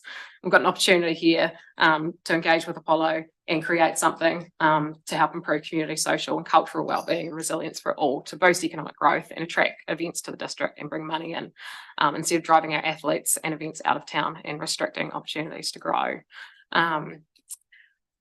To those who say they'll never use it, I suspect you just might, given the huge range of opportunities for sports and events that will provide. And even if you don't, I'd encourage you to think of your children, your grandchildren, and your future generations. We've got an opportunity here to create something that's a total game changer for our district and a catalyst for community connection, empowerment, and unity. We're setting our rangatahi up with life skills, and it's an opportunity to keep people active for as long as possible. I think putting these plans out to the whole community will generate huge interest and help the trust massively in their fundraising efforts. It's going to be a fantastic facility and a huge asset to our district now and long into the future. I just want to applaud the previous council for having the vision to get to where we are today, and to those who have already contributed to it. I'm supporting this this recommendation because we just need to get on it and do it for our community and its future. Thank you, Councillor McCain.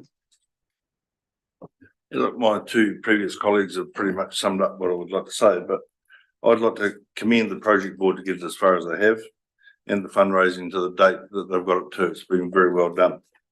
It's going to add huge value in my mind to the district, locally and the middle of the South Island with the use, and I think it'll put not so much Oamaru on the map, but it'll keep us up with the modern things that people expect today and bring more people to this town. As a representative of the ratepayers, though, the council is putting up 50%, and while it's probably not affordable, when will it ever be? Would be a comment I'd make. To me, now the onus is on the rest of the community to fund up any shortfall. I think the council's put a hand up to say what they're doing, and that would, in my mind, would be it. It's up to those that are going to use it and the district to actually fund the balance and make sure that happens. But other than that, I think that the future is good if we can get it done. It's never going to be affordable at any time, and so we've come this far, so let's get on with it. I wish to express my support for the project. This particular motion in front of us is the assignment of the contract, and I think that's a very momentous situation to be in. It's taken a lot of work by a lot of people to get us to this point, and to just acknowledge all of those at the risk of repeating Mr. Palmley. I just want to thank Eric, the other staff that have been involved in this project, and that's been considerable. The donors, and especially Doug Hurst, Doug and Donna, for their generosity that's helped put us in this position. The fundraisers themselves, and very importantly, councillors around this table who have made the hard calls and made the best decisions that they can with the information in front of them, and taken the risk to better our community. So thank you to everyone involved for getting us to this point. I don't think we will ever get the planets as aligned as they are at the moment around the funding for this. The reality is there's been a heck of a lot of work done to de-risk this. We know with a bit of fine tuning what the cost will be, and we've got the money for that, the majority of that work.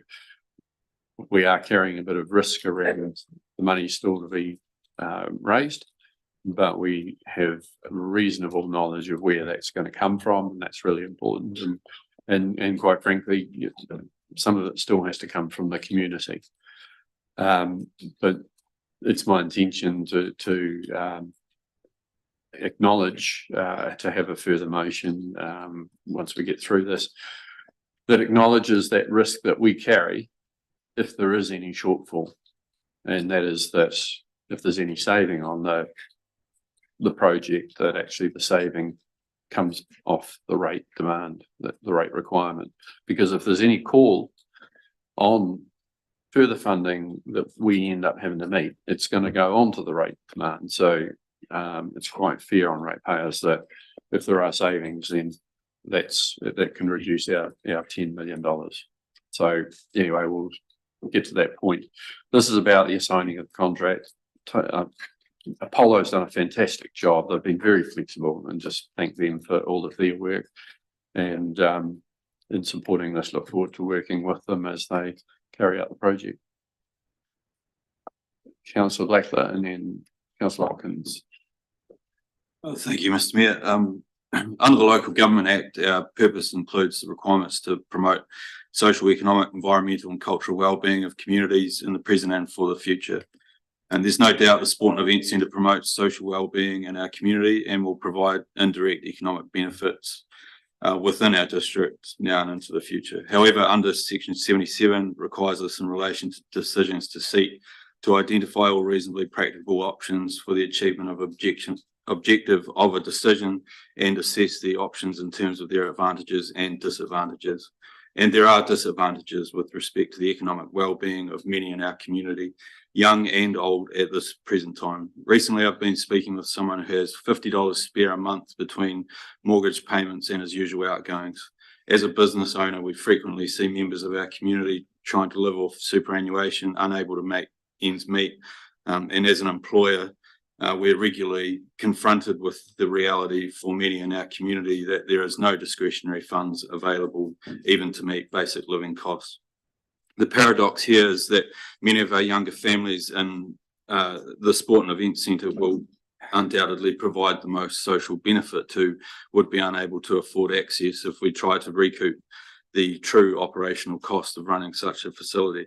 On balance, I'm not opposed to the construction of the Sport and Event Centre in its isolation, but we must give consideration to the new context we are operating in as a council. We're not operating in isolation to this one project.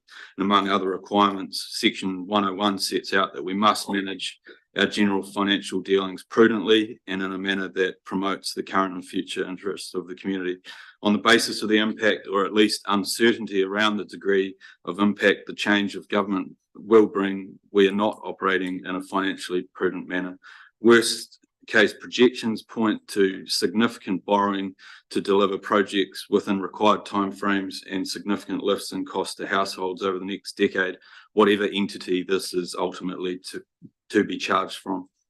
Our previous resolution to increase the contribution to 5 million was on the basis that we would find a solution that did not impact on rates. Given that we are required to cancel existing RMA projects and need to overdraw the RMA reserve by borrowing additional LGFA funds and not having agreed on a solution to the balance, I do not think we have satisfied the previous resolution when we agreed collectively to the lift. Added to this, the 600,000 depreciation on the grandstand, which makes complete sense logistically, but again requires further LGFA funding to top up a reserve which is physically not sitting there in cash. There is no doubt that a project such as this will create tensions around the ability to achieve other community projects needing investment, such as community housing. And as we've seen in the previous week or two, this investment is unlikely to come from central government. Finally, I sense through this report that onus is being placed on council to meet the deadline.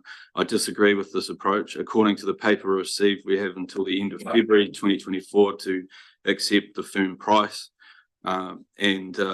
Firstly, given the overall situation all councils are in at present, I would like us to go back to Apollo and get an extension on this. Given the economic conditions, I don't see this as being unachievable.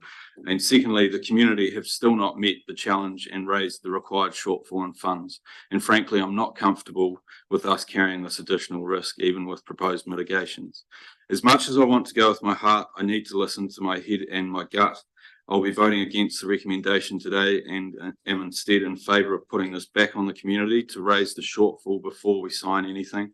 Apollo to provide us with a little more flexibility around meeting this and understanding the situation we are in, along with other councils nationally. It is not unreasonable for us needing to have some better clarity internally around what our revised debt profile looks like for council and water wherever it lands. This will allow us to get a feel for how this translates to cost and affordability for the vulnerable part of our community over the medium to long term. Most importantly, it will give the community the chance to show us whether they are in or out. Thank you. Councillor Hopkins. Yeah, what a fascinating debate. And I would note, as somebody who, along with the mayor, has been here for quite a while, and I don't apologise for that, but it is noteworthy in my view that we have two new members, equally passionate, equally committed, and in entirely opposite positions in respect of this. And listening to you both, I'm thinking, how do we synthesize this? Equally, how do we actually synthesize the conflicts and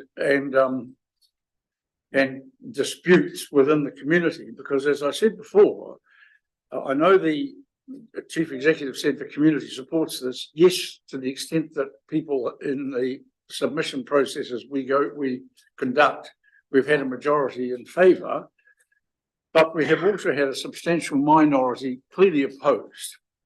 And all the arguments raised by councillors Blackler and Percival and McCone about affordability are appropriate. If we are going to be financially prudent, and Councillor McCone regularly requires us or reminds us that he believes we should be, it's extraordinary that he should say we can't afford it, but we never will. And he's clearly prepared to back something he can't afford because he sees benefits. Now, reluctantly, the needle, my personal needle, has pointed slightly in the opposite direction to Councillor Blackler's. I will vote for this based largely on, or principally on, the community's enthusiasm and the potential benefits now that we have a greatest good for the greatest number solution in terms of the fit out and the like.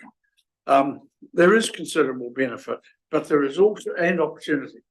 But there is also, and those advocates who are passionately in favour of this, I think, need to be aware that opportunity comes with a cost. And if you look at the Morrison Lowe report we have today in front of us on page 130 of our agenda, they say the project relies on getting up to 60% of the capital cost funded by external parties. Securing this funding is essential. Well, we haven't secured it, but we're going to vote on it anyway. I notice on the same page, we talk about the uncertainty, or the code, Morrison Lowe talk about the uncertainties of building a sharing mindset between different codes. Well, I challenge the trust and the board to actually start building that sharing mindset. Equally, they note on the same page that there's a problem with us also maintaining obsolete sporting facilities and the sunk costs they involve. If you go to page 144 of our agenda, the last page of the Morrison Lowe report, 143, I should say, they say the impact on rates is an increase of $95 per property if levied as a fixed charge from 2025. That's based on a council contribution of 15.6 million. And they also go on to say ultimately what WDC and the Waitaki community need to determine if this is affordable and sustainable. Well, it's only just. The reports we've had today identify annual OPEX costs of 1.3 million and income 160,000. It ain't a great investment. Now, somebody asked me the other day, how much does a library cost a year? And I answered them from memory, it's between 1.3 and $1.4 million.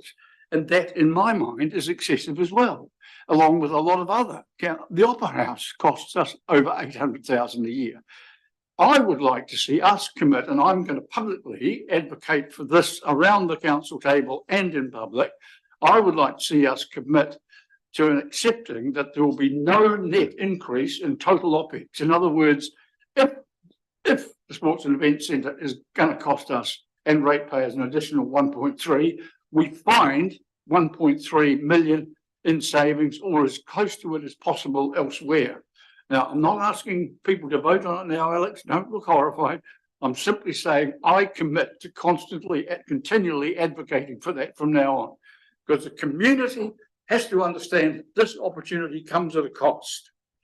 And we've already talked about funding $5 million from non-rate sources. Well, that is going to involve some choices that some people won't like.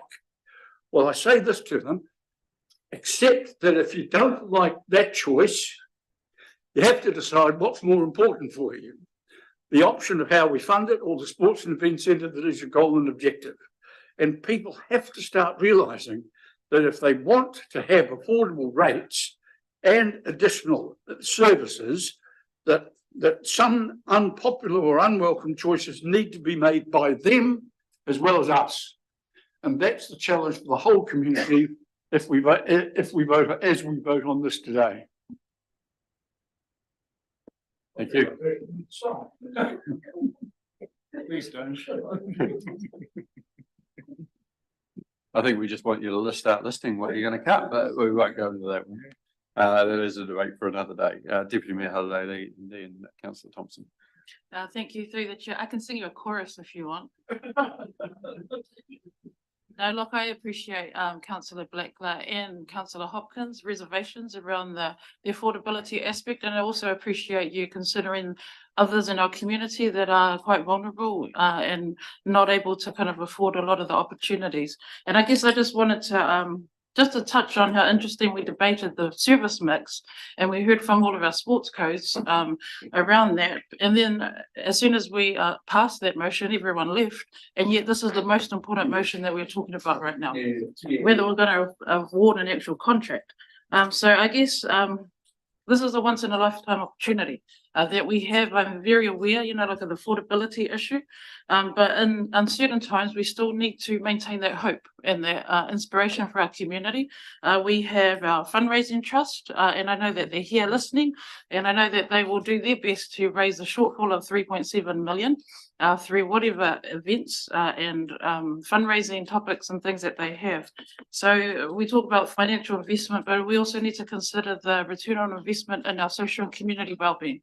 And that is probably one of the things that we need to consider as a council is equally important. So I'm very supportive of this going forward, and I just want to see this facility built for the community so they can access it, they can utilise it, and we can run different events and things there. And it's just an exciting, momentous occasion, like what Mayor Gary Kuchar has said. And I just urge you not to be fearful. We do need to maintain that hope that we can raise that shortfall. And I know that I think Mr. Kevin Malcolm has got some sponsors all lined up, ready to help support that shortfall. So I think this is one of the most important motions that we need to approve today, and I'm very willing to support it and just kind of get on with it. Really, thank you. Councillor Thompson. Thank you, Mr. Mayor. Somewhere in my dark past, I read where economists said that inflation never sleeps. I would suggest the length of time that we're taking to debate this decision, we're watching the costs of the stadium go up. Let's get on with it. I'd just like to call a point of order. Having just talked about how we've fixed the price so that it doesn't go up. But yeah, take your point. Thank you very much. Right, are there any other speakers? Do you want to write a reply? No. Who moved it? Yeah, it was you, Councillor Ryan. Yeah. No, all good. I'm going to put it. Those in favour, please say aye. Aye. Those against, that's carried. So thank you. So Councillor Blackler and Councillor Percival record their vote against and record everyone else's vote for. Okay, so do we have Councillor Hopkins move number 5, seconded Deputy Mayor Halalele. Right, the real debate begins. No, it doesn't. But I'm going to put it. Those in favour, please say aye. Aye. Those against, that's carried. May I just raise? I would like to do one thing. If, as a result of what we have voted on today by majority, I think it would be enormously helpful to the fundraising that's been talked about and so on. If concept plans, at least showing the exterior design for phase 1, possibly phase 2, be released as soon as possible. because we've seen them and I think it's time the public did as well. Well, I'm not even sure we've seen the latest version of, well, not the full version as far as. Well, I some think of the we have, but renderings if we and so haven't, on. let's get it out to as many people as possible as soon as possible. Things like colour and so forth hasn't been shown. But I do have a couple of further things I want to do. One is acknowledging the Event Centre Trust and the work that they've done. And particularly that we note the commitment of the Event Centre Trust to raise the remaining funding for the total of phase one. Do I have a seconder for that? Councillor Hopkins. So I do that because it's been a big job. Again, we'll reiterate, we're here to help. If there's things we can do to help. There are many people I'm sure that we can talk to that may not have been talked to yet, or whatever we can do to get that remaining 3.7 million or whatever the current number is sitting at. We are here and ready to help in that. Any discussion on that? Councillor Hopkins.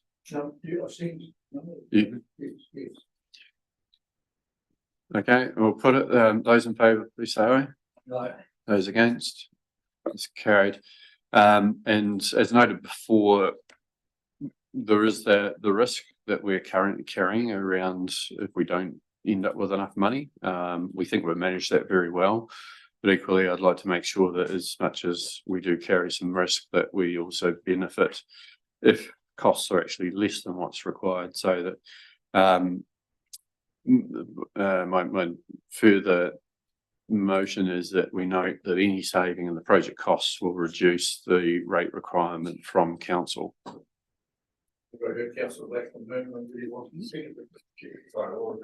So we note that any saving in the project costs will reduce the rate requirement from council. So the idea that Secretary Councillor Blackler, I mean, this is the other half. If we've got to carry the risk, we've got to carry some benefit and some to ratepayers.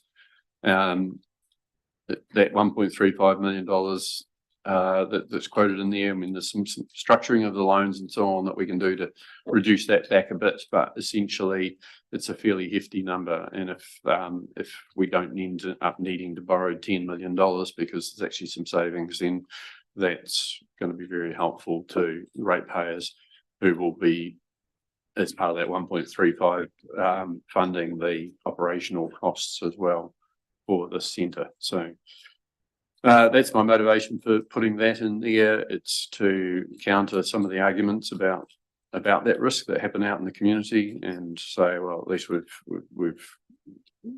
trying to build in some benefit as well. So any further discussion on that one? I'll put it. Those in favour, please say aye. Aye. And against? That's carried.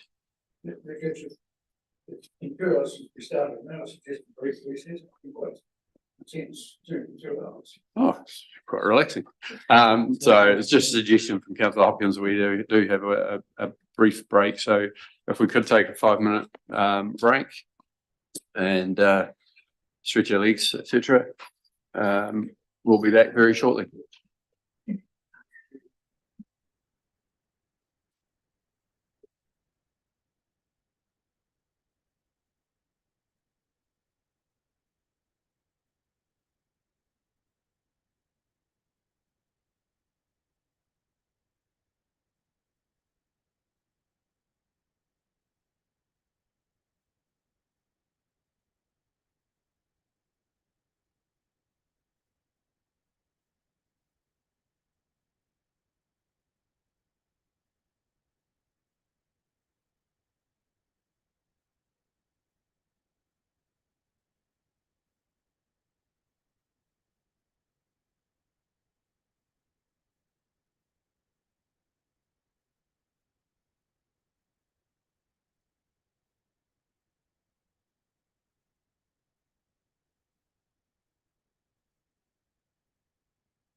We're going through minutes now. Yes. What item are we going to, Gary? The minutes.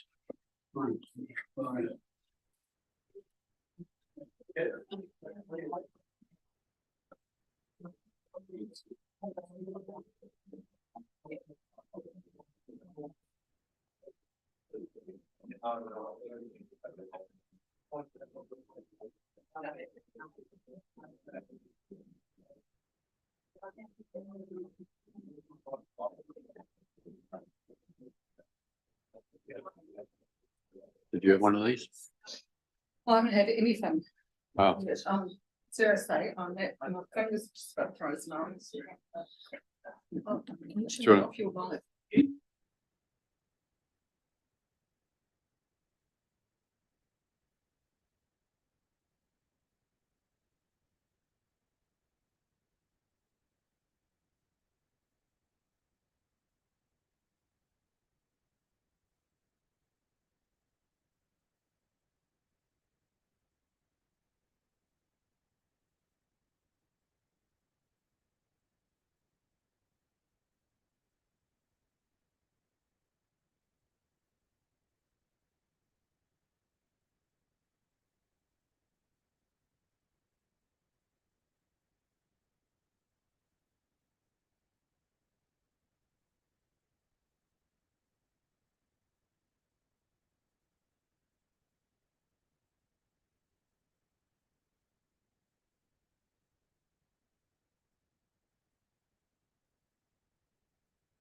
Mayor Kitcher,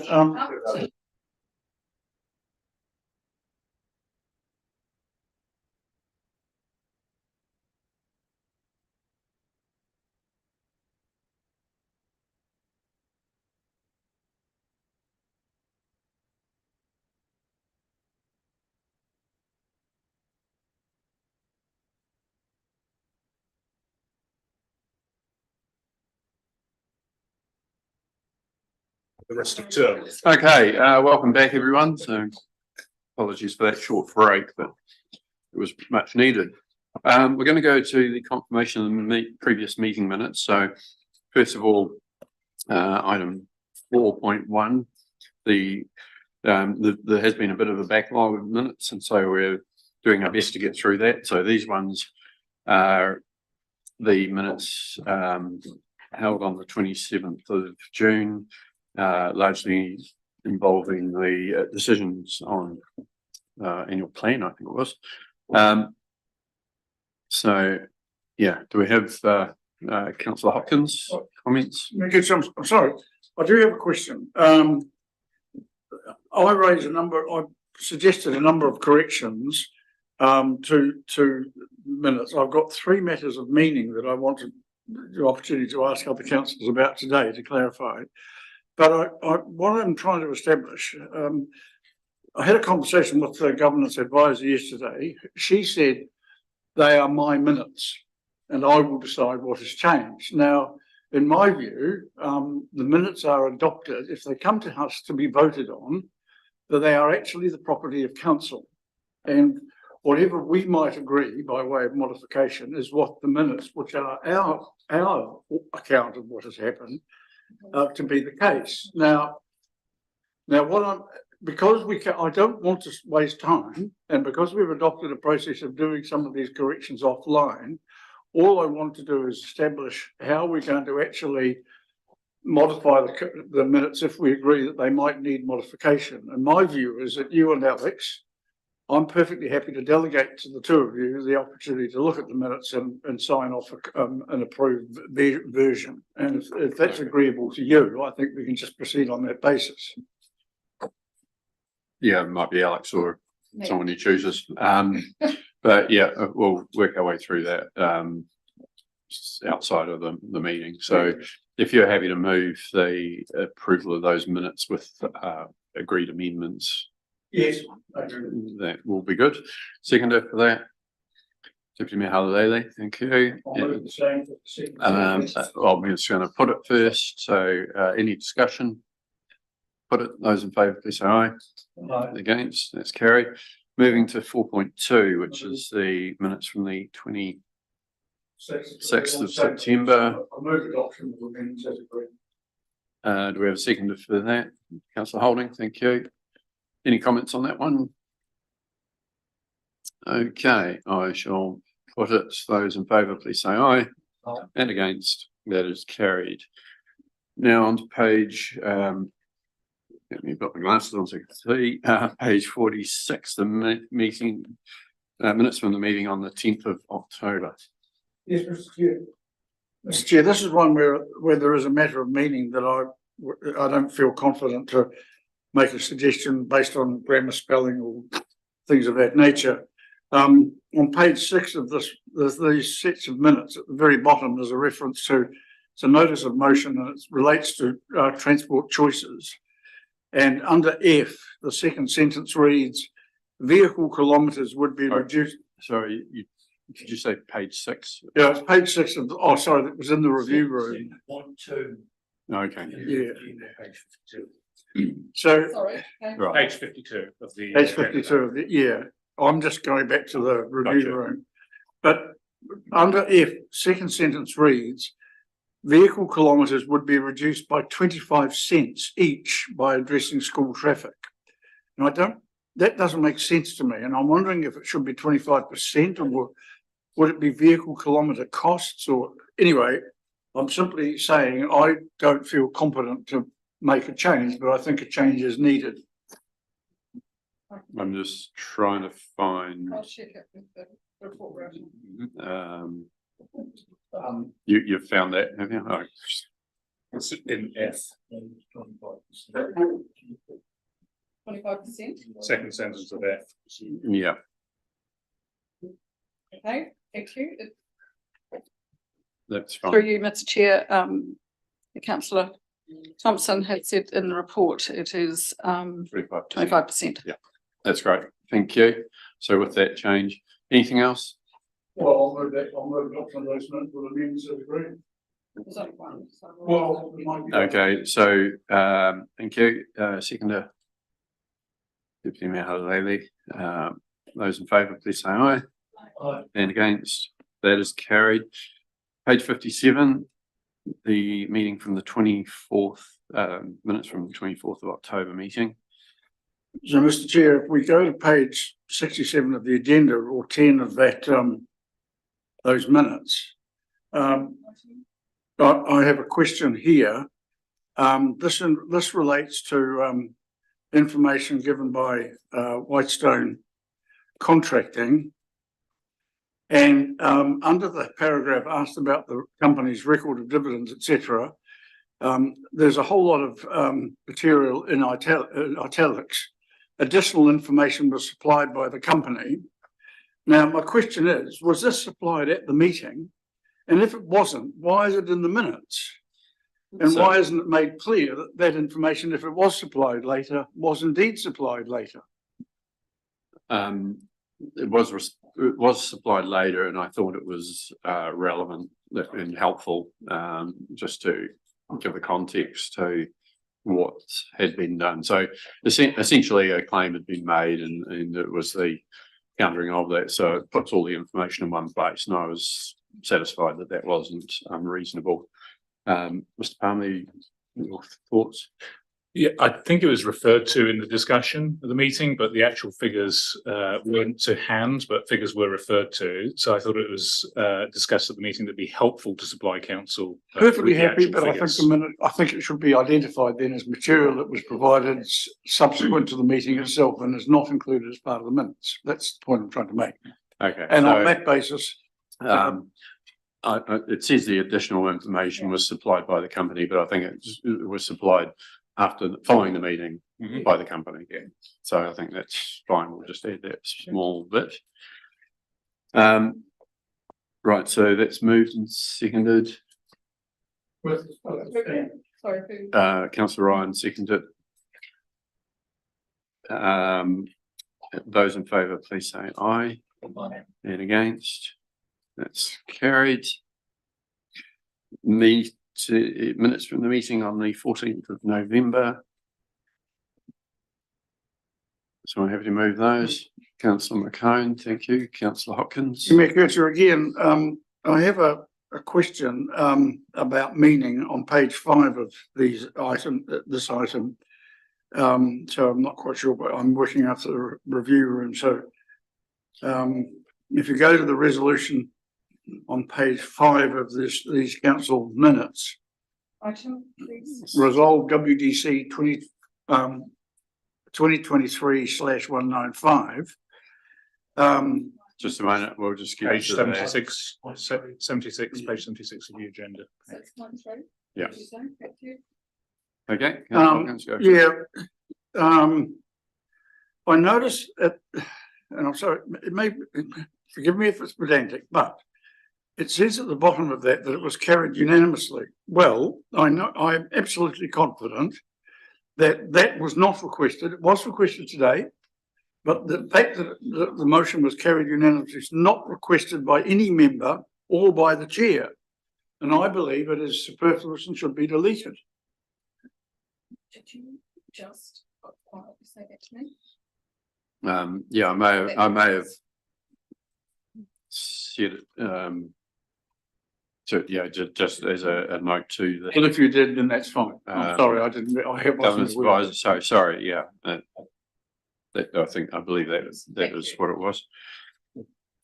So with that, we'll put them. Those in favour, please say aye. Aye. Against. That's carried. We might just. We've got some further ones in the agenda addendum, but does it work to not go to those straight away? They're at the end. Yeah. No, so we'll leave them at the end. So we'll get on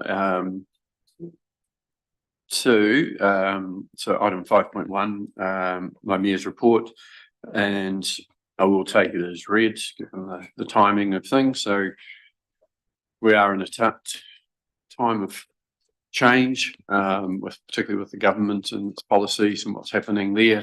I'm not sure if I mentioned transport choices, but the reality is with transport choices, the concern that the North End project was gone is now may not be gone because the government's walking back a bit from what was said and or in their terms clarifying what was said, and they were talking about vehicle kilometres travelled program, not the transport choices program, which is very similar things but different programs. So we're still waiting to hear as to whether the transport choices does go ahead, and now $5.2 million from Waka Kotahi NZTA comes through or not. So time will tell on that one. Other than that, I think everyone's just really waiting for Christmas to get here. Happy to take any questions or comments. Councillor Ryan. Thank you. And I just wanted to say thank you for including the Youth Council reports from Chair Don Walsh and Deputy Chair Anika, and take this opportunity to say a massive thank you to them for all of their efforts this year and their contribution to the Youth Council, as well as co-Deputy Chair Suresh I've been really proud to have been involved in the Youth Council this year. They've been involved in some fantastic projects, notably the project of diversity on the council steps and the beautification of the area at Steampunk Gardens, which was commissioned by the Youth Council and designed by Wixie. Every day I walk into the council chambers, it makes me really proud to see that diversity project on the steps there. It's been a big year for Councillor Linwood and I, who had to help lead the Youth Council while also settling into our roles as councillors. But it's been so rewarding being involved with the Youth Council, and there's such a huge amount of talent in that group. Looking forward to 2024. We've got a great group of the Youth Councillors staying on, and I've been encouraged by the number of applications to join. They're still open until mid-January if anyone else is interested in joining. How old do you have to be? Do I put myself forward? 12. I'm young at heart. 12 to 24, unfortunately, Jim. We've got some really great ideas of how to continue to grow the Youth Council and amplify the youth voice here. Councillor Linwood and I recently attended the Young Elected Members Hui for councillors around New Zealand under the age of 40. And speaking to other young elected members, it was really clear that we're well ahead of a lot of councils with what we're doing with our youth council, which is great. Many don't have a youth council at all. And of those who did, it really provided an inspiration for us of other ways that we can be doing things. So just really excited to work alongside the youth council again in 2024. Thank you. Well, we'll keep you on that one. That's good. And yeah, it's good. I think, we've been fine tuning the application process, and yeah, good that you're looking, overseeing that, and we're getting good numbers coming through. So that's really important for the coming year. Councillor Thompson's really keen to say something. Thank you, Mr. Mayor. No, I just wanted to endorse Councillor Ryan's comments about the Youth Council, considering to my left is a member of the very first Youth Council, and he's now got life membership by becoming to the real council.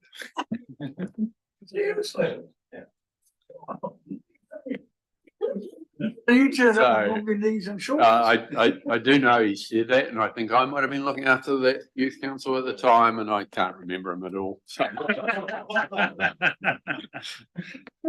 Which is shocking. I know. Oh, some things don't change. Councillor Hopkins. Yeah, let me go to a couple of questions very quickly. First one, it relates to one of the meetings you had identified on page 990. On the 13th of November, you had a meeting resale of a heritage building.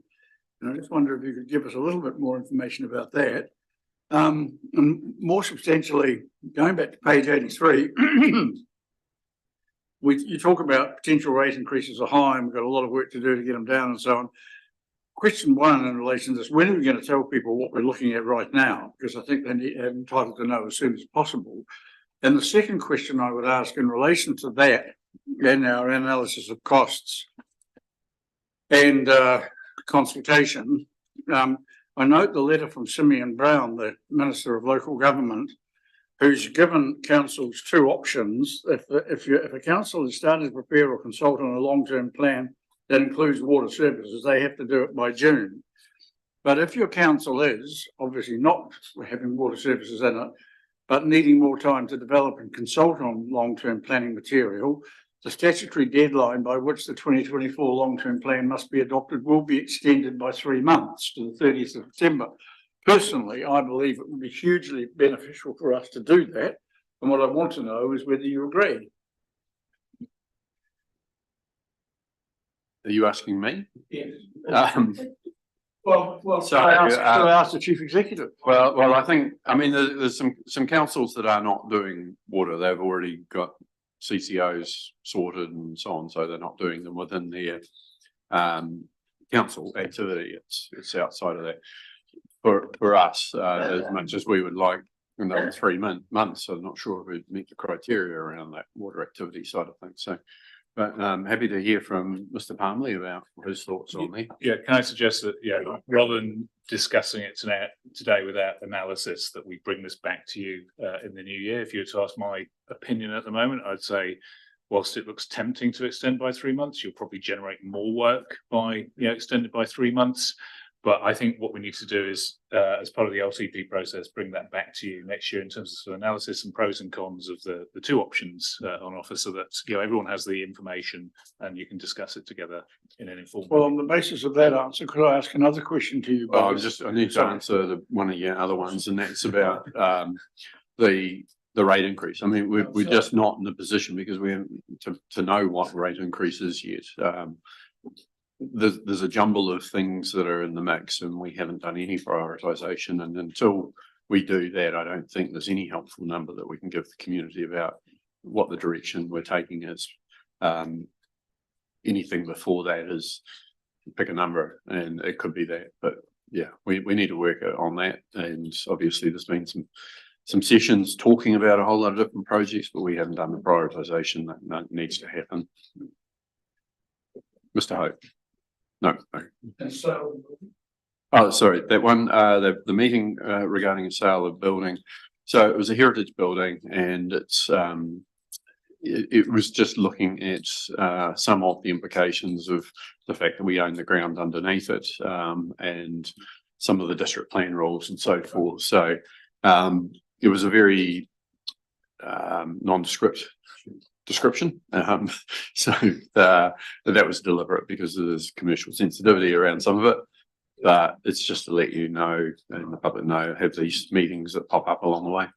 I won't pursue that matter further, but look, based on Mr. Palmer's answer about getting a report to us and the uncertainties about costs and all the rest of it that he identified, and also the fact that we have voted on one significant cost that will be included in the LTP today, can I ask both of you if you would agree with me that it might be prudent to have a freeze on all public consultation on potential cost incurring initiatives until such time as we've had a chance to consider some of these financial and other implications? Because last week we voted to start one consultation process on the 29th of January, which on the basis of what you've just said, in my view, is potentially premature. I'll be straight. I couldn't agree to that without analysing what the implications are. And that particular one you're referring to, the waste management and mineralisation plan, we have a legal duty to have a plan, and we are obliged to consult on it. So I think I'd need to understand what the implications are if we froze consulting on that, or we're trying to incorporate that, what is a big plan and many complex issues within a wider consultation on the LTP. So I don't agree. Okay, but you've just said you need to look at the implications. Can we at least ask you to put a freeze on the consultation until you have looked at those implications and reported back to us? Because I really am concerned about potentially committing us to certain expenses on a singular basis without considering the totality of costs in front of us. And I've just done that on the basis of one thing today. I'm not sure I want to do it with the others. To answer that, I can't, because council resolved that we're going to do that, and I can't go against the resolution of council without council, taking back that resolution. So we have resolved it, and it was the point I was going to make. And we're looking at how that feeds into the long-term plan. How that feeds into the next 10 years, not year one. So there is that. I mean, I've made my concerns, shared some of my concerns around the fact we're asking questions without any indication of what the cost implication is.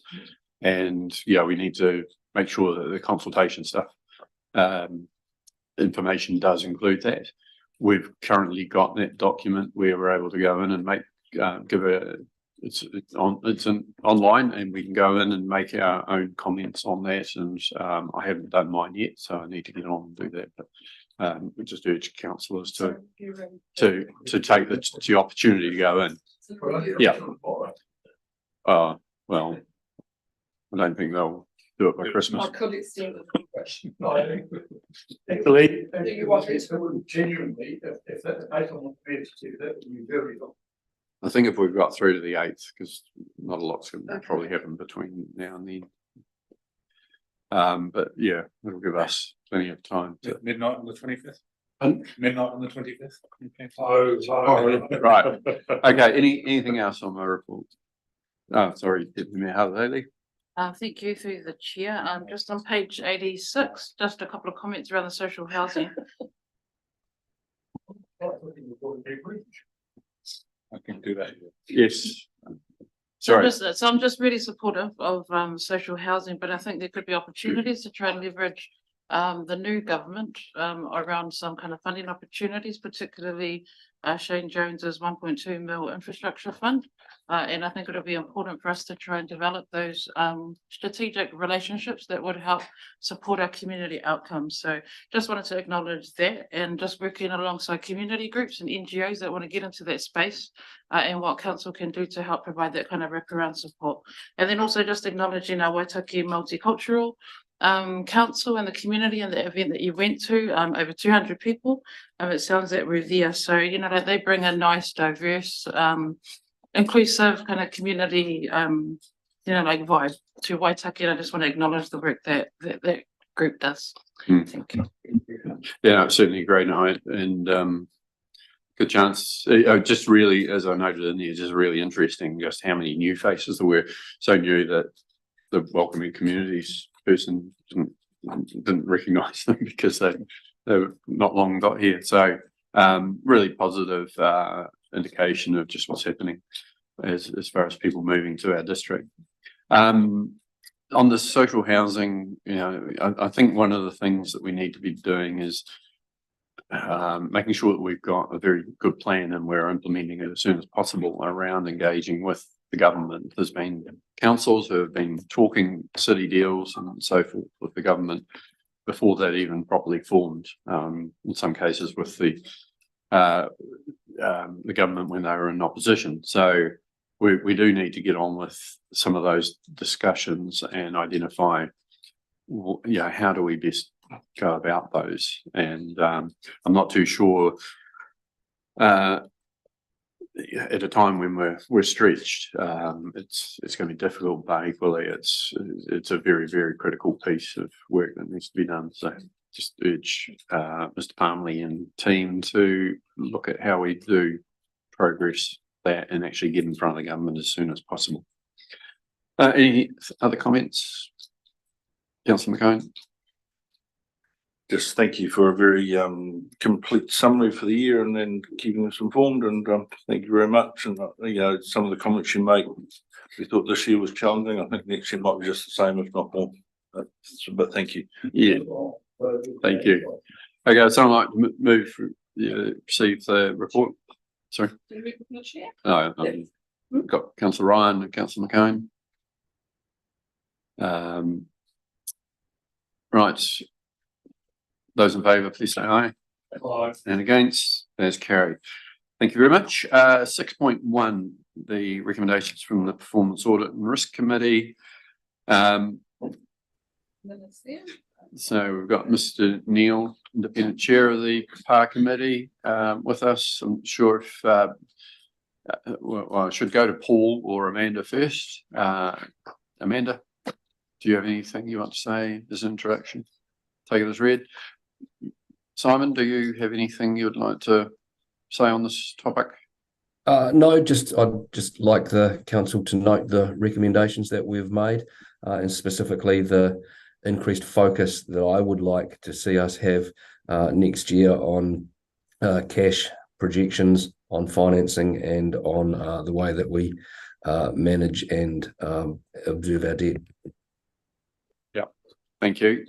Okay, someone happy to move the recommendations? Councillor McCone, Deputy Mayor Haley. Any discussion? Those in favour, please say aye.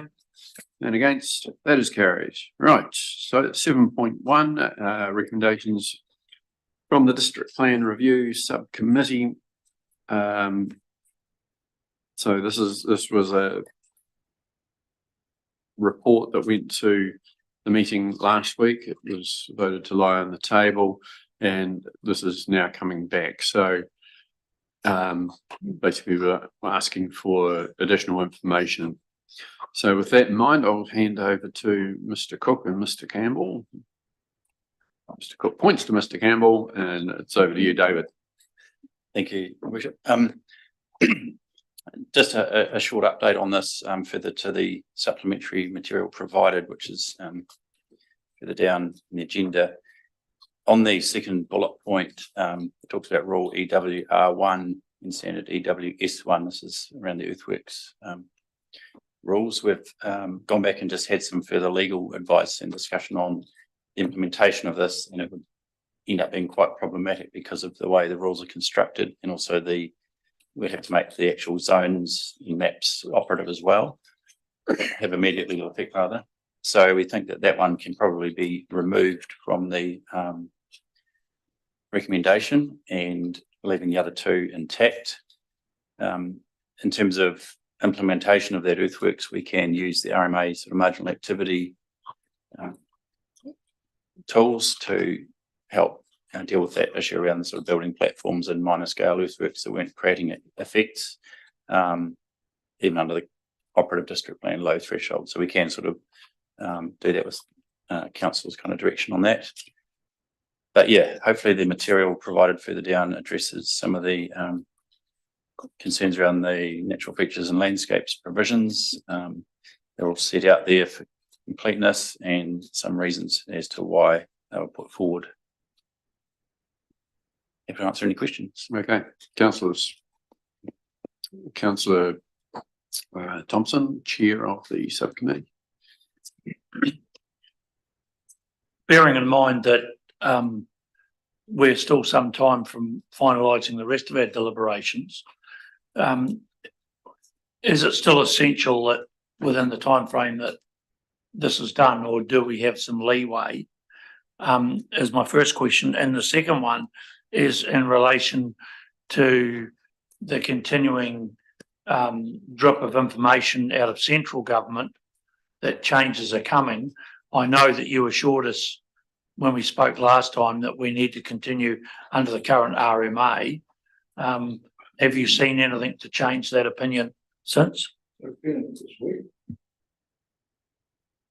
Thank you, Councillor Thompson. So the plan is prepared under the RMA, or the draft plan under the RMA. The acts to be repealed, the Natural Built Environment Act and Spatial Planning Acts, they don't have any influence on their draft plan.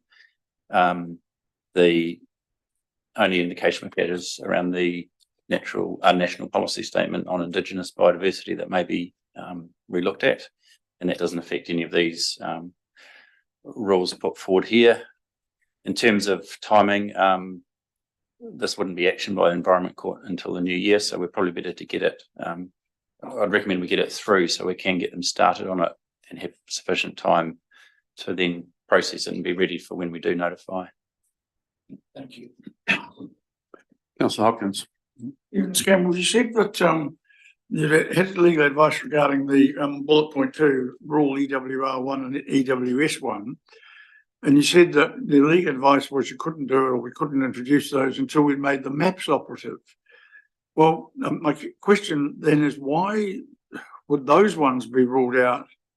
Or would the requirement to make the maps operative also rule out in the short term bullet points 1, rule NFLR1, etc., and bullet point 3, rule sub R17?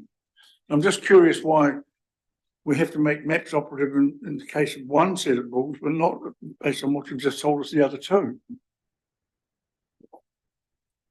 Yeah, so the rules there would link to the maps as they apply to the features and landscapes as mapped, so it still relies on the maps becoming part of the plan, but it's only the rules that are operative there. The difficulty with the earthworks chapter is that it's the way the rules are constructed, it's across several zones for each standard, so it's quite complicated there, but at the end of the day, it's probably not a big one to remove that. Councillor Blacklow and then Councillor McCone. Thank you. I just had a question in relation to us seeking these items to have immediate legal effect. What do we intend to do about informing the community where relevant, say if an application is lodged to build a house, say for people to understand that they are within these overlays? Thank you, Councillor Blacklow. So these rules, if the court approves them, as well as the default legal effect rules, would be highlighted in the plan, so it's clear what rules are taking effect straight away versus ones that aren't. So it's going to be case by case when people are searching. We can certainly try and make it clear, have a bit of a summary of what they are up front to help people. The question has just suddenly occurred to me, and apologies if I should have known the answer. But if the court introduces those rules prior to the consultation process, are the rules that the court has introduced in advance and made operative in advance, are they still capable of amendment or alteration through the submission process? Thank you, Councillor Hopkins. The rules would only become operative when, have immediate legal effect when council approves the plan and makes it available for submissions through the notification process. So the court process aligns with our process. So we get the approval from the court. We then, when we make it proposed, they take effect then. So the court doesn't come in before that. And then all provisions are able to be submitted on and changed during the submission and hearing process.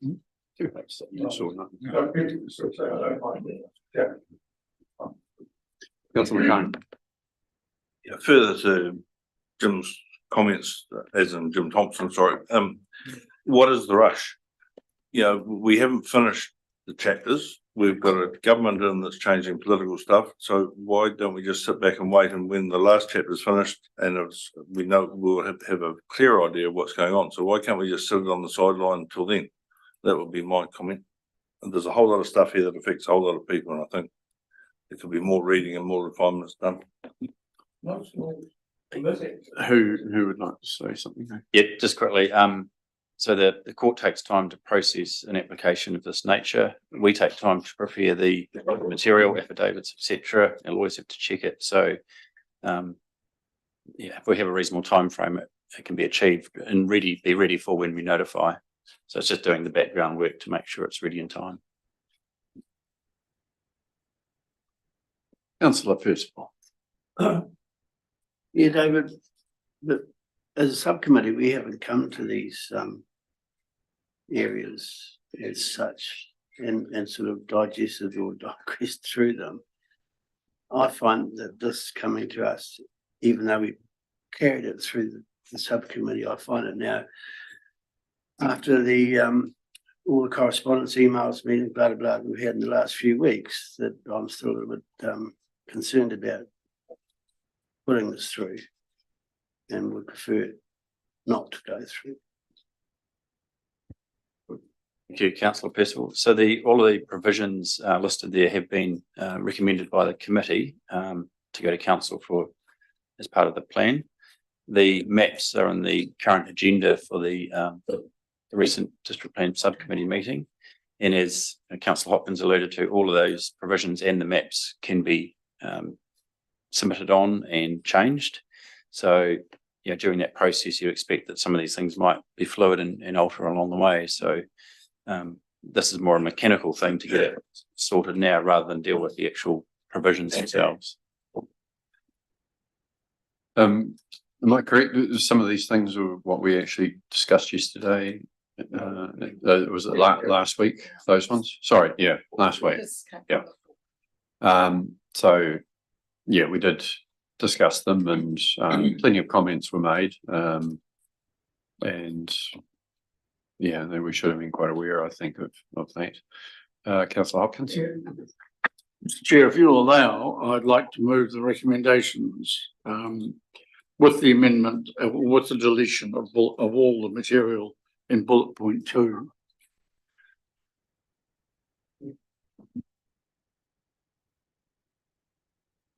I have a second, I'll speak to it. So yeah, I'm just getting my head around where we're at. So you're talking to the recommendation to council. Page 94. Yeah, it is. Yeah, so number 3, bullet point 2, you're taking out. Yes, correct. That's the one. Yep. Right. Sorry, got there. So I'm happy to second. I'm happy to second that because that material has been removed on the recommendation of staff. So. speaking to it as much to people in the community who may be anxious as anyone else, we put this on hold last week basically because a simple board recommendation without any background information came to us. And it came to us a day after a whole lot of people had received maps that they hadn't expected and weren't happy about. And so we put the brakes on it largely to actually satisfy ourselves and to give the community and community advisors an opportunity to have conversations with affected parties. The key thing for concerned councillors and members of the public to understand is that the rules covered in bullets point 1 and 3 generally allow a whole lot of things to happen. So they permit a huge range of activities, and they also include rules relating to controlled and restricted discretionary activities. And the impact of this change is only on the area between the current plans, outstanding natural features mapping, and the changed area. So if you imagine a set of rules that apply in this council chamber, well, by adopting these recommendations, let's say the map includes the council lounge as well. So the only effective difference is that the rules that used to apply just to the council chamber will now apply to the council lounge as well, because that's the bigger area included in the new mapping. So that's what we're doing. And it seemed threatening a week ago. It isn't as threatening as it seemed. I apologise to the community for the fact that we didn't explain it clearly, but this agenda makes it clear that what these rules generally deal with are permitted activities. So it's permissive, not, generally speaking, it's permissive, not restrictive. Anyone else speaking to the motion? I'll put it to those in favour, please say aye. Aye. And against? No. That is carried. Thank you. Right, now moving to on the right page 152, the minor matter of adoption of the annual report. Mr. Ho. Thank you. I'll actually pass it over to Ms. Nichols to talk about this mostly, but before I do that, I just wanted to acknowledge the efforts of Ms. Nichols, Mr. Wells, and Ms. McIntosh and the teams in getting this document together. It has been a challenge, and also wanted to acknowledge the efforts of the Mr. Palmley and Mr. Neal in dealing with some matters that had to be escalated up to sort of the senior management of Audit New Zealand and the Office of the Auditor General. Sometimes it is very useful to have the some different voices with that has a bit more freedom in terms of changing the relationship. So that was very helpful at times. So I just wanted to acknowledge that. Otherwise, it's over to Amanda for the delightful story that is the annual report. Thank you very much. And what a story.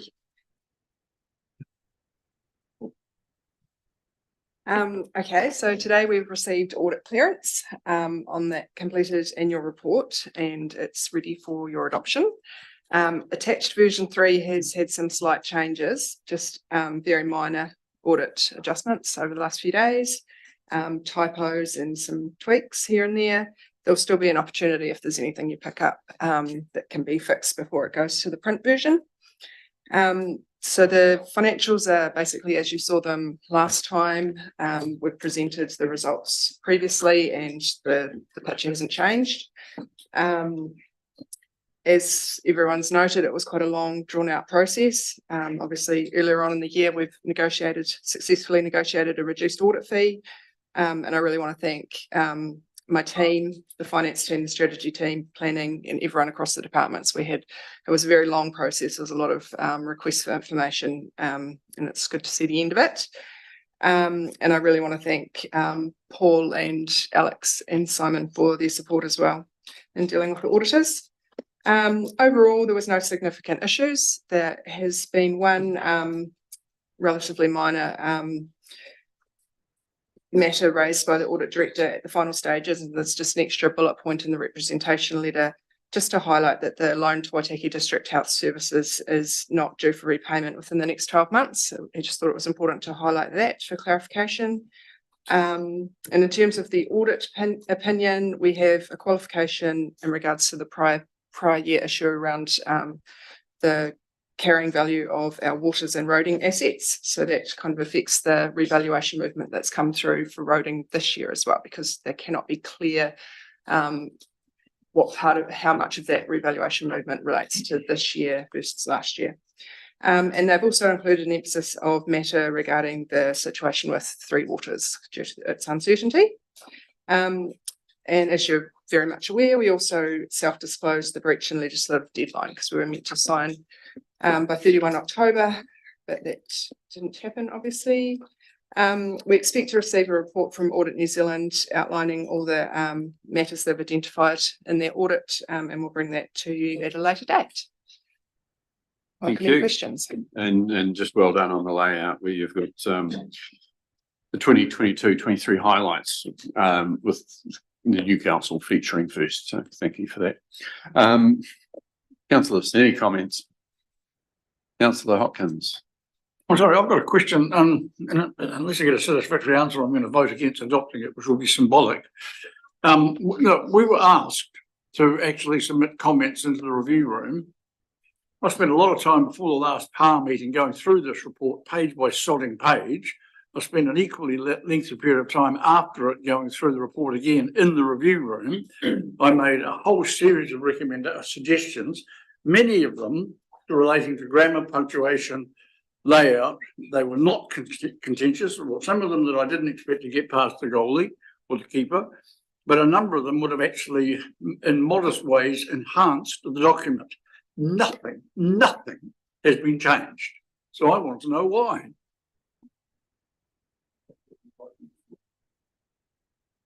So the version that is in the pack was added a week ago.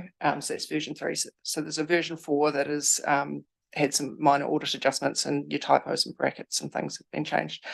We can provide email responses to some of the other queries as well that weren't changed. Well, the document went in the review room, I think a week ago, but it hasn't been in there that long.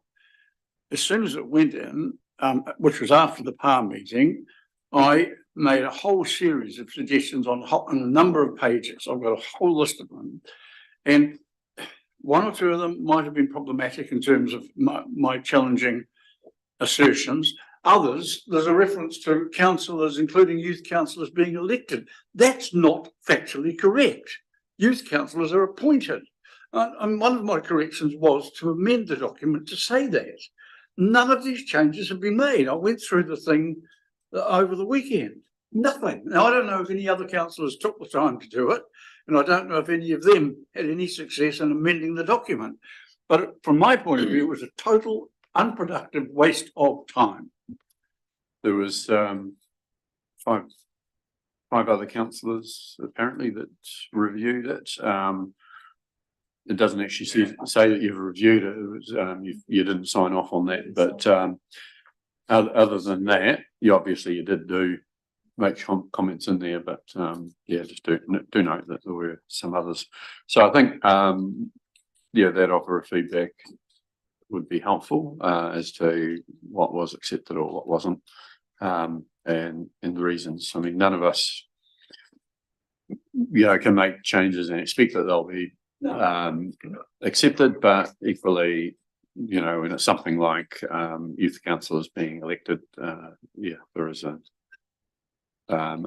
correction that's needed there.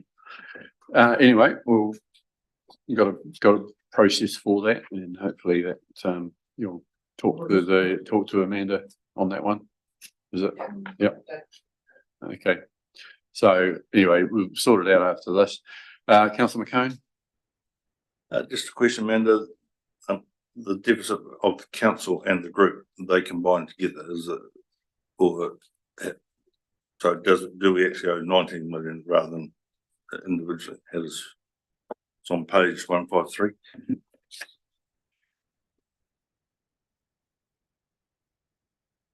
What's the issue? No, they don't. they don't combine together. So the deficit reduces to 8.7 for the group. Right, anything else? Okay.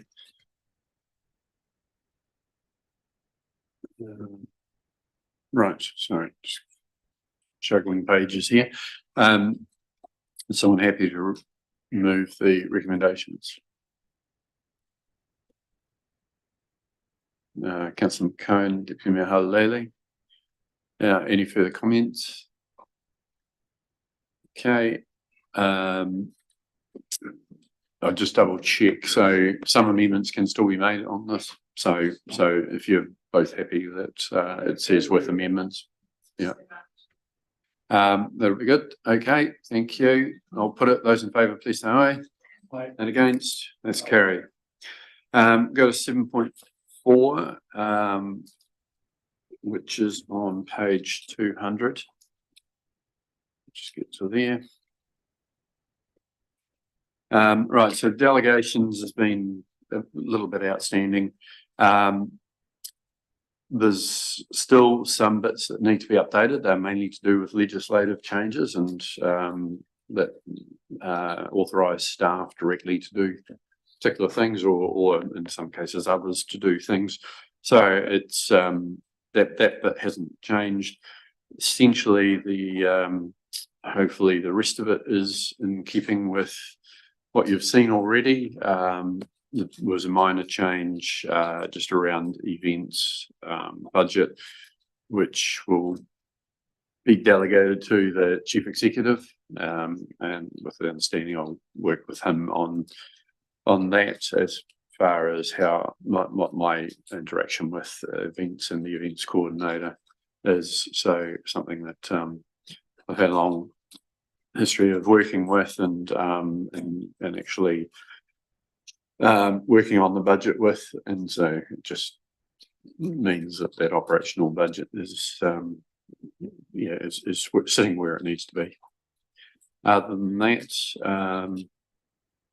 I think that's the main things I needed to say. Do we have any questions? Councillor Hopkins? Yeah, look, I'm sorry, I do. Page 210 of the agenda, and I'll preface this by saying there's something I'm going to raise with regard to a lot of the committees, and for consistency, I think it needs to be also included in the council delegations, and that is the authority to approve their own minutes. It doesn't say that here at all. At the bottom of that page also, there's a curious reference to parking lot, which I don't understand, and I suspect should be deleted. If we go to page 212, it says all standing committees or subcommittees, being those committees dealt with in sections 30401 to 30413, have the authority to approve the minutes of their meetings and those of any subcommittee. First of all, I believe that should also be included in the council delegations. But secondly, the question I would then raise is, in subsequent delegations, in some cases, committees are. There is a stipulation that the power to act includes the ability to approve their minutes. In others, it doesn't. So I just think either 205 stands for everyone and the individual references subsequently are removed, or the same reference to approving minutes is put in the delegation for all the committees and subcommittees. On the same page, so I mean, essentially that's what 205 is delegating to all committees and subcommittees. But what I'm saying is, if you then go through the list of committees, in some cases it says that they have a power to approve their minutes, and others they don't. So I'm just saying. So there'll be some tidy ups like that. Yes. The delegation still stands. Correct. That's fine. Still now, also on that page, delegations to portfolio holders. I'm a little bit uncomfortable with the wording. Waitaki District Council delegates to members who are currently appointed as portfolio holders the power to offer advice to council officers for the purpose of exercising officers' delegated authority, or to assist officers to formulate advice. Now, I'm not it seems to me there's a slight, slightly, there's there's a directive sort of implication in the wording. And I think it would be better if it said to offer advice to council officers when preparing or when exercising, because it does just read to me a wee bit prescriptive in that respect. So I would suggest a change in that matter. 2.06. Page 2. And the only I do think on page 218. So let's deal with these because it's really difficult jumping pages. So that one is there is a separate document which will set out more fully about some of the protocols and so on around this. So I don't think it's a major, but I think when this comes back, I mean, some that could be tidied up if there's agreement that should be tidied up. The parking lot, that was that's a bit of a leftover. So when I was pulling everything together, some of the committees that were no longer existed, we needed to be specific that those things stayed with council because there's an overarching clause which if we don't mention it, that it is staying with the council, then it's automatically delegated to officers. So it's a bit of a prickly one that as far as if something gets missed, but I also take on board that staff have acted in good faith and things have come through to council that would have normally gone to those committees that we had in the past. Just a couple of other things. Well, a couple of examples. Coming back to this matter of minutes, on page 218, at the very bottom, we have power to recommend the words to recommend twice. So that's just a grammatical thing. It could be tidied up. But I do believe it is really important that the Chief Executive Employment Subcommittee does include an objective that it actually minutes its meetings and that those minutes are available for other councillors and where the meetings are public and not public excluded. Also, in the interest of transparency, members of the public. Equally, with regard to the Council Controlled Organisation Shareholder Subcommittee on page 220, I would like to see the scope of activity augmented to include an obligation or an expectation that it will, as required, annually or otherwise as required, report to council. Now, it does say between 6 monthly and annual reporting to council, but I think that refers to the CCOs, not the shareholder subcommittee. And I believe the shareholder subcommittee should be expected to report to us because at the moment we just never hear from them. So they are the shareholder committees are basically that, and you know the nature of those.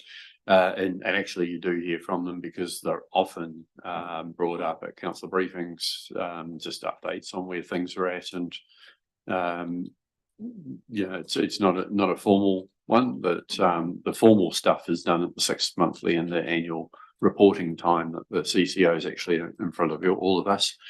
But if there are any things of note, I'm pretty confident that between those attending those sessions that they do pass on that information.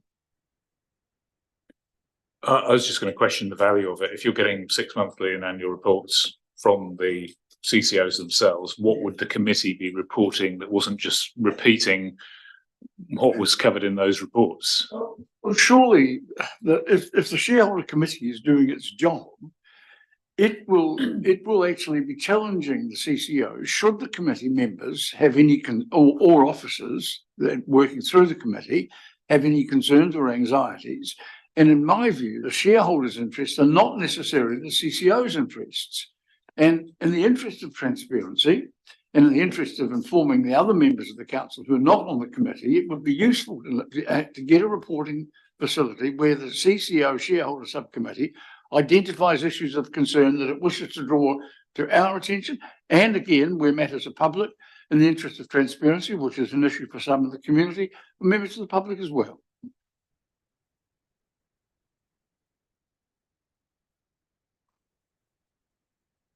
Governance advisor. We could take that under consideration. There is one other process that other councils use, and that is to provide the minutes of some of the subcommittees into the council agenda. Now, although they would then be information items, we could think about putting that as part of the council activity update, the quarterly one. So there are options, or we could simply use the technology we have and have those minutes put into the review room. So if you are comfortable that we take that, and I talk to the CE and the mayor about other options that we could do. 120%. I understand your point, and I think that there are options for us to do something if that is what is required. A lot of this is based on us trusting each other and actually not all of us needing to be involved in everything. And I just reiterate that, you know, when it comes to portfolio holders, that's the idea of those. When it comes to subcommittees, that's the intention of those. So I do just make that point that it's about having faith in others of us, because it's impossible for us all. Gary, sometimes a lack of information leads to a lack of trust. And again, I don't think there's been a lack of information, but I don't think there's been an acknowledgement on your part about actually how much information comes through in those other ways. So, but anyway, I take on board what you've said. There's a few other changes to this, because I didn't get to make comment on it before the delegations got tidied up and got into here. The new subcommittee, which is the Oamaru and Corridor Awards subcommittee, the idea of that is it works a bit like the Grants and Awards committee, where the quorum is actually, if it's an Oamaru amenity matter, then the Oamaru councillors and the mayor are the ones that consider that. If it's a Corridor amenity matter, then the Corridor Ward councillors and the mayor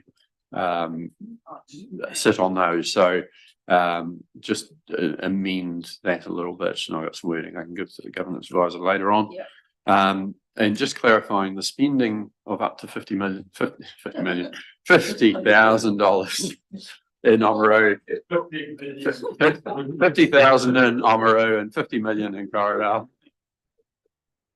They won't spend it. Excuse me, $50,000 is on any individual projects, and the usual rules apply that you can't split a project in two to try and get it through. That's how staff work, is to make sure that they don't do that sort of thing, and it won't be the case for these. But it gives. Normally moved that we made 50 million. Do I have a second? Yeah, Councillor Percival. Councillor Percival. I'm quite intrigued that you're making a committee of the whole for the corridor with John and I, but I don't quite understand. No, it's one committee, one subcommittee, so you're not having the two structures, but it's like the Grants and Awards one, where there's a certain number of councillors rostered on for different grants rounds. Everyone's a member of it. In this case, all the Oamaru and Corridor Award councillors and myself are members of the subcommittee, but only the ones that are needed for the individual items are the ones that consider it. So if it's a Corridor amenity rate issue, then yourself, Councillor McCone, and I would be involved in that. Just on that, for the last 10 years, I've been very comfortable with my co-councillor for Corridor without having any interference in our allocation of funds that we. You don't have funds. We do have funds. We have lots of funds. And look at the minute, it's 160,000, but it's actually not there because it's only paper. It's still a public meeting. I'm not sure what the point was you made. What else, mate? You missed it. Yeah. No, I just, I suspect you were casting doubt on your current fellow councillor, but I think that's totally unfair, and I absolutely find it reprehensible that you'd suggest that. Councillor Percival's comments. I think the quorum for that corridor subcommittee should actually be 3, because I can see a real potential for conflict if it's you and John and you decide something, the guy says, I wasn't consulted. So I really do believe. So the suggestion I have is that for the Oamaru amenity matters, the quorum is 5. Yes. And for corridor amenity matters, the quorum is 3. Yes, correct. Thank you. Great minds think alike, me. I have it in writing, right?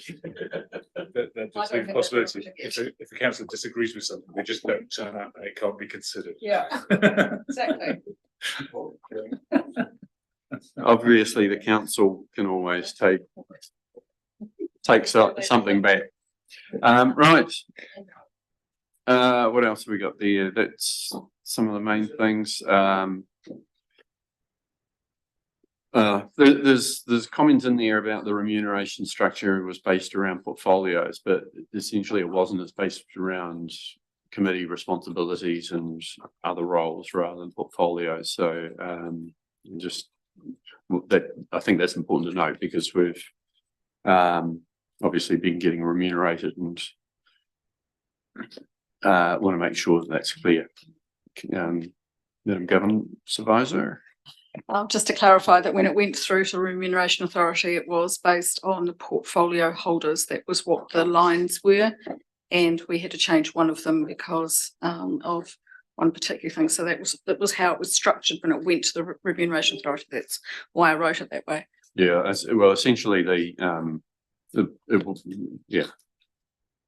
portfolios haven't actually reflected the differences in remuneration. There has been all around the responsibilities around committees and chairmanship and so on, chairpersonship.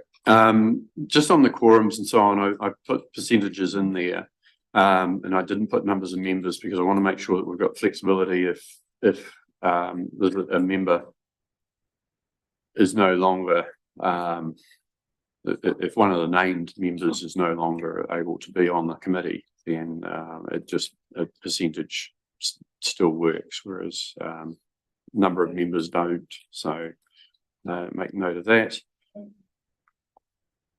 Yep. That could be tricky because it depends on the number of the membership. And if you have a person who then decides to come off a particular thing, are you creating a vacancy? Because a quorum includes vacancies. So you would have to decide that you are changing the membership number formally, or whether you're creating a vacancy which would not allow you to change your quorum. So the vacancy is there, but the quorum will be of those who are members who are members at that time. So if, as has happened, we have someone passes away or someone resigns, that we don't suddenly find that everybody has to be at a meeting, or else we don't have a quorum. Through you, Mr. Chair, under the Act, vacancies are included as part of a quorum. So you would have to resolve to reduce the membership in those circumstances so that you wouldn't end up with the quorum not representing what's in the Act. Okay, let's take that on board. Thank you. It sounds like it is. We're trying to be pragmatic in this, and it doesn't appear that the system allows us to be. But anyway, we'll persevere. So I think those are some of the main changes there. The other thing I do want to do is that we actually ratify all decisions that have been made during this term to date, where delegations may not have existed, but were made in the genuine belief that those delegations did exist. For example, we've had the district plan review subcommittee that's been making decisions without any delegation because it didn't exist in the last term. So the situations like that, that we want to make sure that we do that. So it was formerly a function of the CCR committee. It wasn't a subcommittee, so it's things like that. So it's just to cover all, to actually make sure that we can't be pulled into court and say, well, here's a decision that wasn't actually validated. Well, can I just ask a question then? I think this is really quite, you alarmed me a little, but you're right, we should move it. But I'm wondering if you or the chief executive has received advice, because I have a recollection. I know in the case of the covered dairy farm on the Mackenzie Basin, we lost that case in court because our delegation said that the delegation had to be in writing 3 months after into the triennium. So I really want to establish that we haven't been acting ultra vires by not having any delegations for the whole period. And I want to be absolutely satisfied that we have legal advice that the blanket retrospective validation will stand. Mr. Palmer wants to comment on that. We haven't taken any specific legal advice on this, so it's the reindeer's moving through.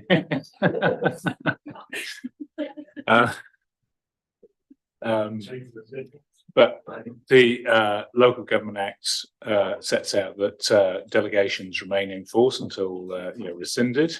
The previous delegations of the previous that were agreed by the previous council hold until they are replaced under Local Government Act. Thank you. If you don't mind, I could add to that. The requirement in the Act is that you should review them every triennium. It's not must. Thank you. But given we've changed totally the structure, it would be foolish for us not to. Okay, so I'm moving from the chair, the recommendations there. On number 3, I do want to add, so this is about the updated delegations register being brought back to us once the other changes have been completed. That update will generally be confined to changes in legislation affecting statutory delegations. So just being very clear about what's in there. Sorry, second. Generally confined to. Well, that update will generally be confined to changes in legislation affecting statutory delegations. We're going to have a couple of other tidy ups, so generally, covers those slight exceptions. We also think that 2 should read, we adopt the attached updated master register with amendments as agreed as stage 1, because we have actually agreed to do a few tweaks. Okay, so yeah, I'm happy to, that's part of the motion. So,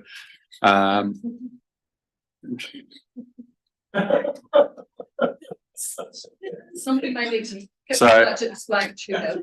Okay. Excuse us for the slight distraction. Tinkerbell into the room. Anyway, so there's 1, 2, 3 with the slight additions of 3, and then also 4, which is the ratification. So I'm moving that. Do I have a seconder? Councillor Hopkins, any discussion? I'll put it. Those in favour, please say aye. Aye. And against? That's carried. Thank you. Right, where are we up to now? So we've got some agenda addendum with some extra minutes in that. So they are public minutes of hearings, and we need to go to those before we go into public excluded. So one on the table, Gary, I don't think any of us have had a chance to read them. I mean, they only turned up this morning, and we had a planning hearing all morning and the meeting this afternoon. I don't mean to be horrid, but I think the important thing is we've got them now. Give us a chance to have a look at them. Members happy with that?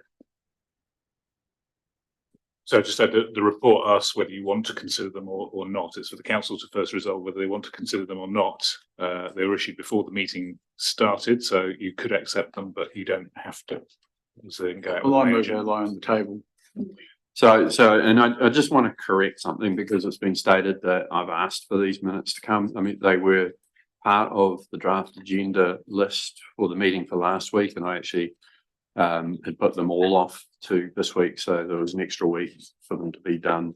So I didn't ask them to be done, it's just they were there, and definitely wanted to make sure that we did have the opportunity before the end. Well, basically, these are minutes from May, that we actually did them in the same year. We're not going to be able to achieve that.